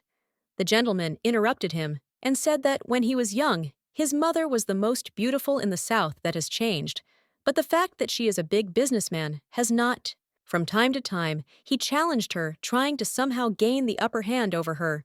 Jay has no idea how many obstacles have moved through him. When everyone around praised and adored her, he could not hold back his hatred. This excitement of competitors completely got the better of him. He was ready to sell his soul to the devil just to finally win over time. He came to realize that it was not jealousy or malice, it was love. Jason was very impressed with this. Their family is enough fools, let them spare nothing to get, this woman said the father, and made his son even more surprised. Now everything is clear. Karen said there was no vulnerability in that person. Stella said that the gold she brought from heaven. She can tell that this is not a treasure of the imperial family, but a gift from the stars. The sister asked, who does she want to call a liar? Did the lady say something wrong? Karen said that this is absolutely true. If she had known Evandor's vulnerability, she would have taken advantage of it herself. Stella got up from the table and said that there was no hope for her sister anyway, and put her hand on her shoulder and told her to keep doing what she does best. The sister was very indignant. Stella said viciously that she should not open her mouth and be quieter than the water below the grass. Karen Idolante. Stella sat at home and wrote a letter. No matter how great her power is to protect herself from the emperor, but Jason can destroy everything she has in one moment. Connections with mercenaries, money power. He has absolutely everything. How can a powerless princess destroy a man who has everything? Even Karen, who has been with him for 10 years, knows nothing about him. No, there is no person without a weak spot. Evandor's simply skillfully hides them. Lady came to Evandor's long time no see. She said they were sitting at the table. He did not think that the lady would send him a letter before the visit. Stella replied that he himself asked her to do so. Jay snarled that he would be happy if they solved the issue through letters too. Then Stella thinks she should apologize for the day she sent him alone. Jason? He got mad and asked what she said. This face, Stella asked, was he so surprised by his own name? She came to apologize and inquire about his well-being. Jason replied that the deal was a deal he could influence her hired killers. Stella said that it's just an apology, since that day no one is going to check the contract. He was wounded and she chased him away. You can't do that, she worried about him. The man was just silent. Stella asked what she should do to make him believe. Marry me, said Jason. What? The lady did not understand and said that if he can joke, then everything is fine with him. Jay said it was so much like a joke. Stella asked if he really fell in love with her. The gentleman replied with a smile that of course not. Stella laughed and said that none of them were serious, so they were flowers. The gentleman asked if all this was bullying. After all, she just said that she was worried about him. Jason added that she had gotten a lot more sassy in the time they hadn't seen each other. Stella said with a smile that she hoped for his understanding. And brought him a gift? He asked. Stella confirmed this and added that it was so expensive that the master would not be able to afford it, and put the secret box on the table and asked him to open it quickly. Jay said that this could not be the case. The man opened it. Stella was outraged by the fact that it was written on his face that she was just bragging about some kind of quill pen Jason did not understand and remained silent. The lady ordered him to write, "What is she about?" he asked. Stella Idolante declares that the abrogated crown will be restored. What did you say? He said with surprise. The lady explained that no matter how much time passed, she would not leave this place, so she came to pretend that they were close. She asked if he remembered what he said to her after revealing information about her family to the Empress. All the same between us, there is only business. There is no need to attribute emotions here. Just accept my offer. Stella held out her hand to him. Stella said she was taking his words back to him, so let him just accept her gift. Jason agreed with Her Majesty, and they shook hands. This became their reconciliation, which is beneficial for both parties. A coronation ceremony held exclusively for the emperor. The reason why the princess was allowed to see her was clear as day. Everyone watched as she knelt before him, accepting the crown from his hands. The ceremony had a political significance. A lady with great power, and above her is the emperor himself. He put a crown on her and said that he was proud to announce his daughter, Stella Idolante, as the princess of the Belwitz Empire. And this event for her, farewell to life as Ethel. She will not hide anymore. Stella will rise so high that no one will even think of addressing her without the highest respect. The princess and the prince sat in an open carriage so that the people could see her. They are going! They shouted. Joseph was smiling and waving at them. People shouted pleasant words to him. Stella thought he was acting like it was his coronation. Of course, wherever her brother goes, he will be the main character everywhere. Joseph turned to her and asked her to wave because today was her day. She thought about it. The prince said that they were waiting for it. She raised her hand and did as he asked. Everyone screamed. The prince was nervous, but told his sister that they were glad to see her. Star of the Empire! Princess Stella! Hooray! People shouted at her. Suddenly in the crowd, she saw her adopted family, who were so happy to see her. The lady was very frightened and turned away from them. She sat with her head down. My brother asked if everything was fine. You're probably worried. It's the first time she's had the same. Of course, the ability to introduce society is not given to everyone. He said his face changed dramatically and became like his father's. Stella was walking into the room with a tray. The maids discussed the fact that after such a difficult day, she went to her sick sister. She even took medicine with her. This sisterly friendship is so beautiful. Stella placed the tray on the table. Karen was lying in bed, covered with a blanket. The lady said that she was worried because everything was fine at the coronation, and then she suddenly lost consciousness. She said that let her take medicinal tea. It should warm her. It's a pity that there is no cure for simulations, she said, and started pouring tea. Suddenly, Karen got up from the bed and started shouting that she had not lied to her father. What kind of fool! I want to be useful to the emperor, and therefore I will conduct my coronation. How dare she deceive the entire kingdom for a moment of glory if she disappears in 6 months? Stella purposely spilled a cup of tea on herself. She asked how she thinks that if she really planned to disappear, she would have arranged a coronation. Karen asked what she was talking about, because at that time, her sister interrupted her and said that she burned that contract. Don't you dare deceive her. Stella Idolante must return to her commoners. Is she lying? Karen asked, and grabbed her hand and said that her family was waiting for her very much. Stella waved her hand away and confidently said that she would occupy the highest position in the entire empire. Karen was horrified by her words. Mary tried to open the heavy and large chest. A man approached her and asked her to calm down. She denied that Ethel had seen them, but pretended that they were strangers. He replied that he had seen it, but it was enough for him to know that she was fine. After that day, the woman checked the mail every day, but there was no news from her. If she knew how they cared for her, if she considered them family, would Ethel have done this? The man said that she probably did not want to involve them in her affairs, because she thought that they might suffer. I know, Mary answered desperately. Therefore they should disappear from her eyes, so as not to interfere, and this is probably the only gift she can give her as a mother. One more time, Mary wants to see her Ethel. Who are you? A scream was heard from another room. The man asked what happened. The red-headed man replied that a suspicious girl used to walk here near the tavern, and that's why he brought her here. It was Stella in a black cloak with a hood. He said that the children were throwing garbage, and he was just passing by and met her. Who are you? The man asked, but she remained silent. The guard said that she didn't say a word to him. He would deal with her himself. Wait, said Mary, and took off the girl's hood to see her face. She was scared to death. Ethel, said the woman. The guard thought it was the princess who had hired him. He knelt down and apologized for being so rude to her. Stella asked him to continue in the same spirit to protect her family and this place. He agreed. Parents were crying, "Mother! Pope!"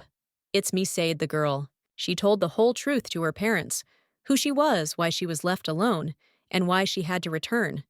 Stella apologized and said that if they didn't want to see her again, then, all is well, my child, said Mary. They are a family. The main thing for them is that she is in order. Mom hugged her and said that she must be hard and lonely now. You are such a good man to last so long in this cold palace, my daughter said. Mary Stella couldn't resist and burst into tears at such warm words of her mother. By the way, why did their child lose so much weight? We need to cook something delicious for her. Mary brought her a plate of meat and potatoes and said that she did not know if she would like it after the delicacies of the aristocrats. Stella said that you shouldn't say that because she really missed this food. If she is sad again, let her immediately run to them and be sure to bring that man with her. Stella was embarrassed and asked what they were about. Mary said that they definitely have a candy season, but when the date becomes known, then let her say. Stella replied that everything between them is not so serious. The man said that we will see more. They went to Daisy's room. She was sleeping and had already seen her 10th dream. It would be very nice to say hello to her, but if she sees her sister, she will cry and won't let go. Stella said she will definitely come again. Soon, Clyde and his assistant were walking around the city and saw a little boy who asked to help him with food because his sister was sick at home. The Duke knelt down and gave him a handful of monies and told him for medicine and food and to take care of her. The boy happily thanked him. Clyde gave him another gold coin and said that it was his personal, but he should not waste it. He would rather go eat. The boy smiled and thanked the master. Peter said that his master kept forgetting that the Thornhill family did not do charity, and the finances certainly did not allow it. Clyde sped up and said that if he was still going to carry such a fool, then let him not follow him. Wait! He shouted. They went to a flower shop. Peter asked if he wanted to send her flowers. He couldn't, because the dust hadn't settled yet, because it would damage his reputation. Clyde replied that he wasn't risking anything. Then the seller asked what he was interested in. He said he wanted a basket of flowers as a present. Peter said that would put her in an awkward position. No, sell me all the flowers, here said Clyde. Jason sat in his room and wrote a letter with a pen that the lady had given him. He fell asleep. Someone put a hand on his forehead. He began to wake up little by little and thought, "Is it Stella? Did you go into his office so brazenly?" But it was his assistant and said that there was no temperature. Jason waved his hand away and yelled, "Why did he just wake him up?" The assistant replied that the gentleman looked very tired. He looked at his watch and said that he had just wasted time. Ordered to contact the doctor. He needs other medicines. The assistant apologized and said that these drugs do not have drowsiness as a side effect. It is just tiredness. Jason asked if anyone had come. What? He did not understand and said that no one came. Good, said Mr. The assistant left. Jason put the pen to his lips and thought that she could come here without warning. Stella sat in her room and thought many people are interested in her foundation now. She remembered how the guests at the banquet talked about it. At the debut dinner, they had an eloquent reaction.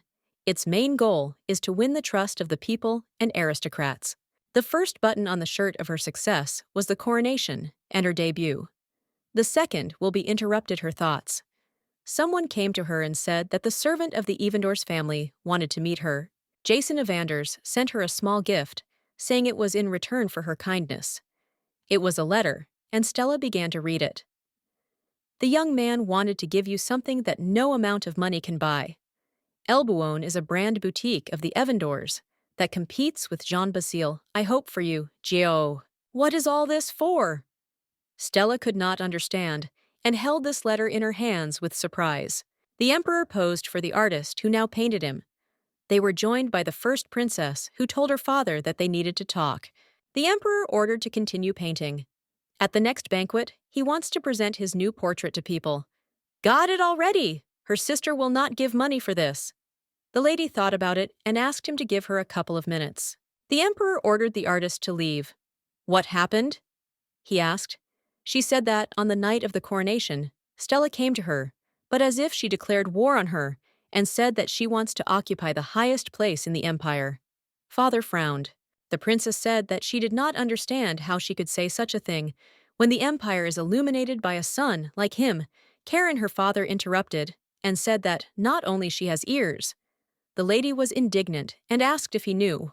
Father shouted that last time she tried to spread rumors about her sister, and now she wants to expose her as a traitor. What? She was indignant and said that he misunderstood everything. She is not lying. Enough. He is not some kind of fool to her. He does not believe in her fairy tales. Suddenly, Joseph came to them and turned to his father. For an unknown reason, Stella decided to hold the coronation. Behind her stands the leader of the revolutionary movement, Clyde Thornhill. After her debut and coronation, every person in the empire became interested in her. Don't they think Stella is worth it before she gets the power she wants? The father laughed and said how useless these children are, blinded by jealousy of their sister and trying to drag him into it. Joseph argued that this problem should not be ignored. What? He asked. It's as if he is trying to cover the sky with his hand and has given him all state duties, while he only plays with the banquets that Stella arranges. The father hit him on the cheek and shouted how he could teach him. Karen screamed and begged him not to. The prince was very angry and shocked because of this. The prince was walking, but Karen stopped him, taking his hand. She asked if everything was fine. His face was covered in red spots. The sister said that it should be treated to, which he replied that it would be fine. You can't do that, if not to the doctor, then at least to her. Karen said she was going to heal him until there was no trace left. Brother interrupted her and waved her hand away, telling her to forget about it. Everything will be fine with him. It will pass. Brother? She turned to him and was scared at the same time. He said that she must be very scared. Let her go home and rest. Joseph left. What kind of look is this? He never looked at her like that, she said. Why did everyone suddenly hate her, she thought. Joseph went into the room and called his sister and was approached by the maid, who said that Stella had left for a short time. And where? He asked. She went to the Evandor's residence. Stella was in the master's room, where there were 2 teacups. She asked if he was waiting for someone. Jason replied that of course he did, and the lady was just in time. Did he really know that he had to wait for her? The princess thought about it. Then let's get down to business. What is it? Stella was holding the same letter in her hands. A gift, he answered. The lady asked him to answer. Honestly, she is not here for jokes. Jason replied that he really thought that he was such a frivolous person that he would make such a stupid joke. Stella told him to take it. She could not accept such a gift. Jay asked what was the reason for her refusal. Was she afraid of loud newspaper headlines and the fact that they would be together in the texts? Stella said that she was not afraid of anything. If it is for business prosperity, then she agrees to all articles. So what's the problem? He asked Stella. Said take as much as you give. This is a fundamental rule of business. Any gifts are unnecessary. The lady put the letter on the table. Pan was displeased and picked him up and said that as soon as she started collaborating with Jean Bazile, Elbuon began to lose ground. Stella snapped that he was blaming her for his problems. Jason said that the second places do not suit the Evandors. Stella asked if he wanted to give her the boutique as well. He simply chose the win-win option of making himself useless and saving his name. Evandors added that she is a princess, that she can get a fashion boutique for free. Stella said that she accepted and asked if he didn't care what she would do with him. He replied that of course, and now this boutique is completely hers. Then she will sell it to Jean Bazile. A foolish decision, he said. If he were in her place, he would try to make as much money from it as possible, using a big name. Stella said he probably didn't like her choice. The lady asked if he wanted to know the reason. He wasn't trying to get rid of the house or save the name. It was just a pathetic display of sincerity. He wanted her to joyfully accept his gift and treat it with care, so he can keep the boutique to himself. The lady threw the paper on the floor. Jason was very angry. Stella sat down by the carriage and thought, after every meeting with him, she can lose her mind from fatigue. You need to rest upon arrival. We are leaving, said the driver. Stella asked him what day of the week it was. Monday. Your Majesty, he replied. The lady broke into a smile and said that they had to look at one more place before coming to the palace. Clyde practiced with a sword. He stopped and thought he saw the princess wiped his eyes and looked again, but it was really her. Stella said that today is Monday. The Duke was very surprised that the lady was here. Stella looked at the sword and wanted to touch it. Clyde removed it behind his back and asked to be careful, because the blade is sharp. The lady said that she heard that he was training day and night. Maybe make time for her? It is necessary to refuse. After a botched debut, he made a very important decision. If she reached out to him again, he should refuse for her sake. Her gentle hands should be touched only by someone who deserves it, not by a monstrous monster like that.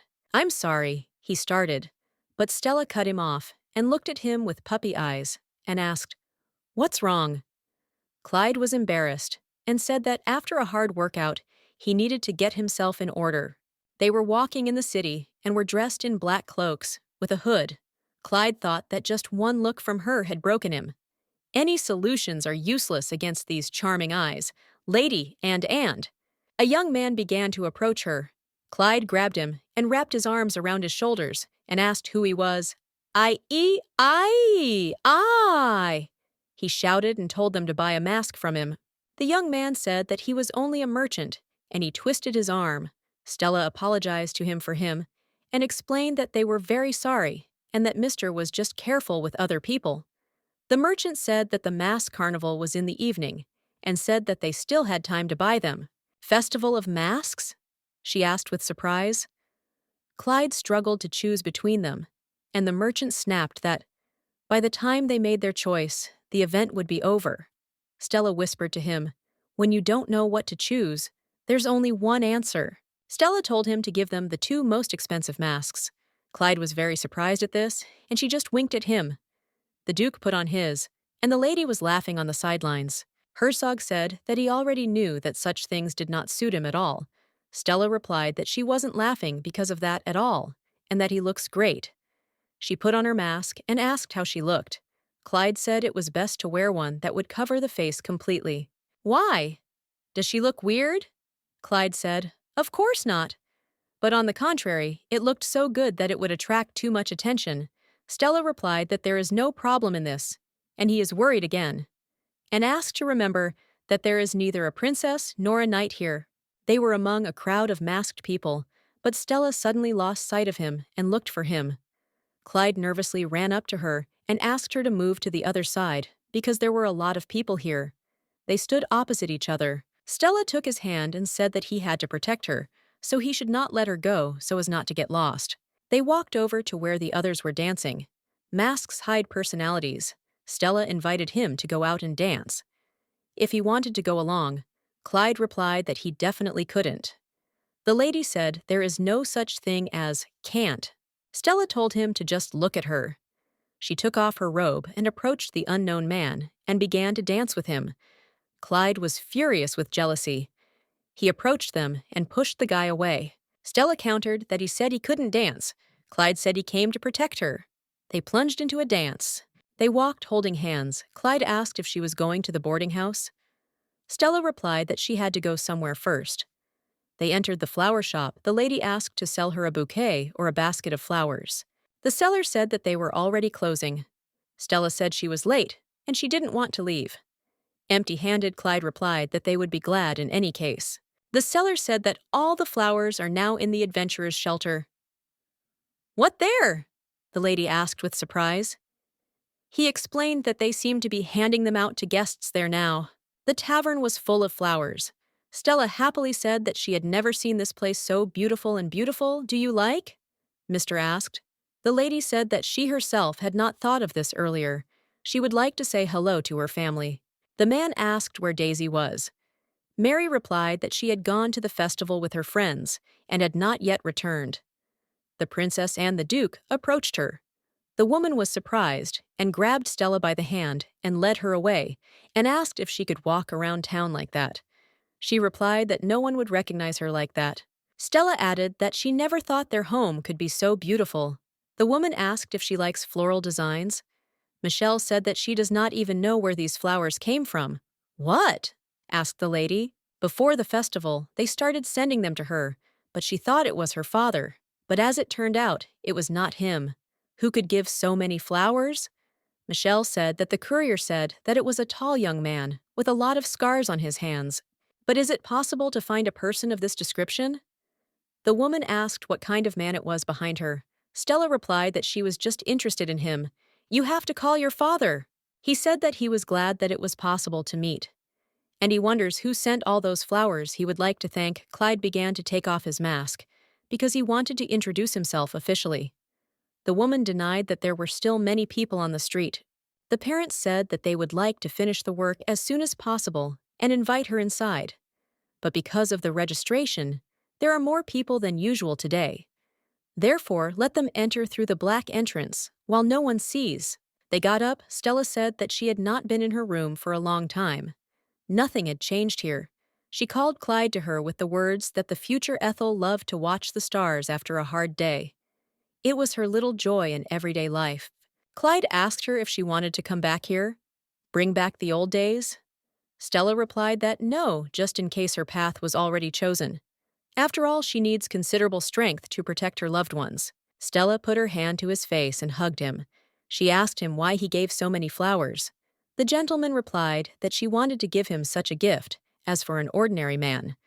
Lady kissed him on the lips. Jason was sitting on his bed, reading the letter. So Princess Stella is still there? And what is this miserable correspondence, straight from the palace? How far will it go? He was talking to himself. Is there anyone there? Let them call him Siri. Everyone was wearing masks at the festival, so he couldn't be sure. But they say there was a girl who looked a lot like Princess Stella. "That's good," replied Jason. And also with her was a large, dark-haired man. What a wonderful report he brought him. Clyde and Stella woke up in bed. Pan thought that this is the feeling when the whole world seems to be in your hands. It's not normal.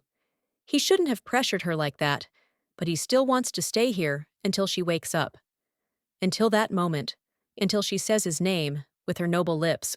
However, if he doesn't speed up, someone might see them leaving the inn together.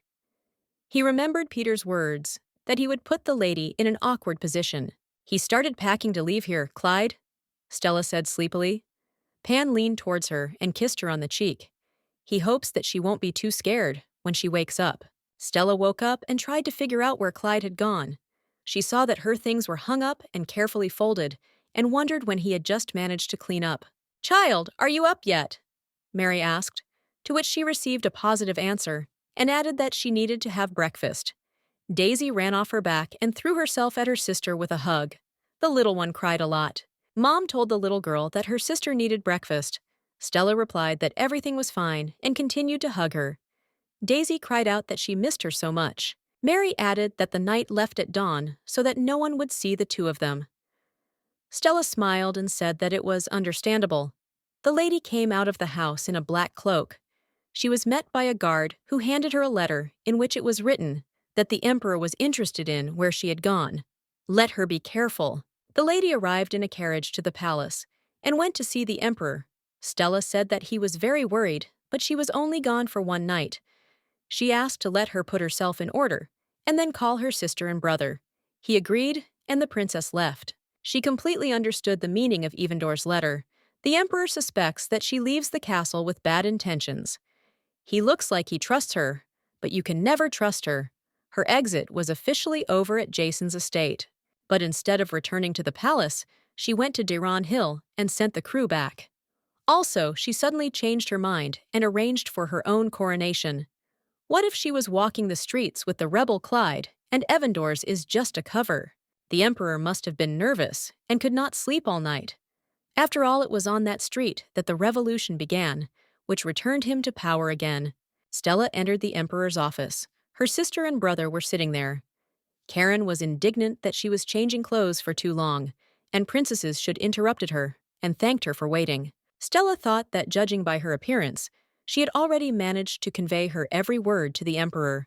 The lady sat down at the table with everyone and confidently asked if she could begin her story. In addition to breaking her 6-month contract, saying she would stay here, she also held the coronation, which surprised everyone, and yesterday allowed herself to leave the palace without permission.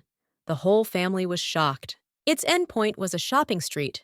The emperor frowned and asked about it.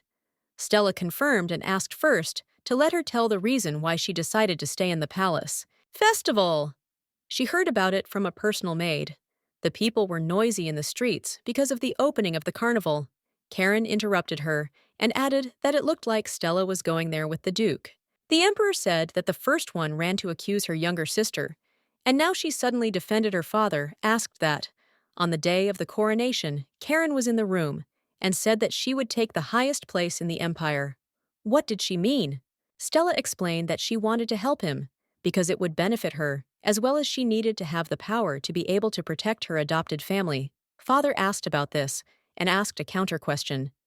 Does she really want him to believe that? The lady said that she had something to show him and held the envelope in her hands. Karen understood why and begged not to do it. This is the contract that the first princess forced her to stand in for Stella when she was still pretending to be Ethel. The sister threatened that, in case of refusal, she would unscrupulously destroy the business and lands of her adopted family, and even sent mercenary killers to them. Stella added that only after her debut did she realize her position as a princess. Stella added that if she had only taken her place in the palace, increasing her influence, would she have been able to protect her adoptive parents? It was after such thoughts that she decided to become a real princess.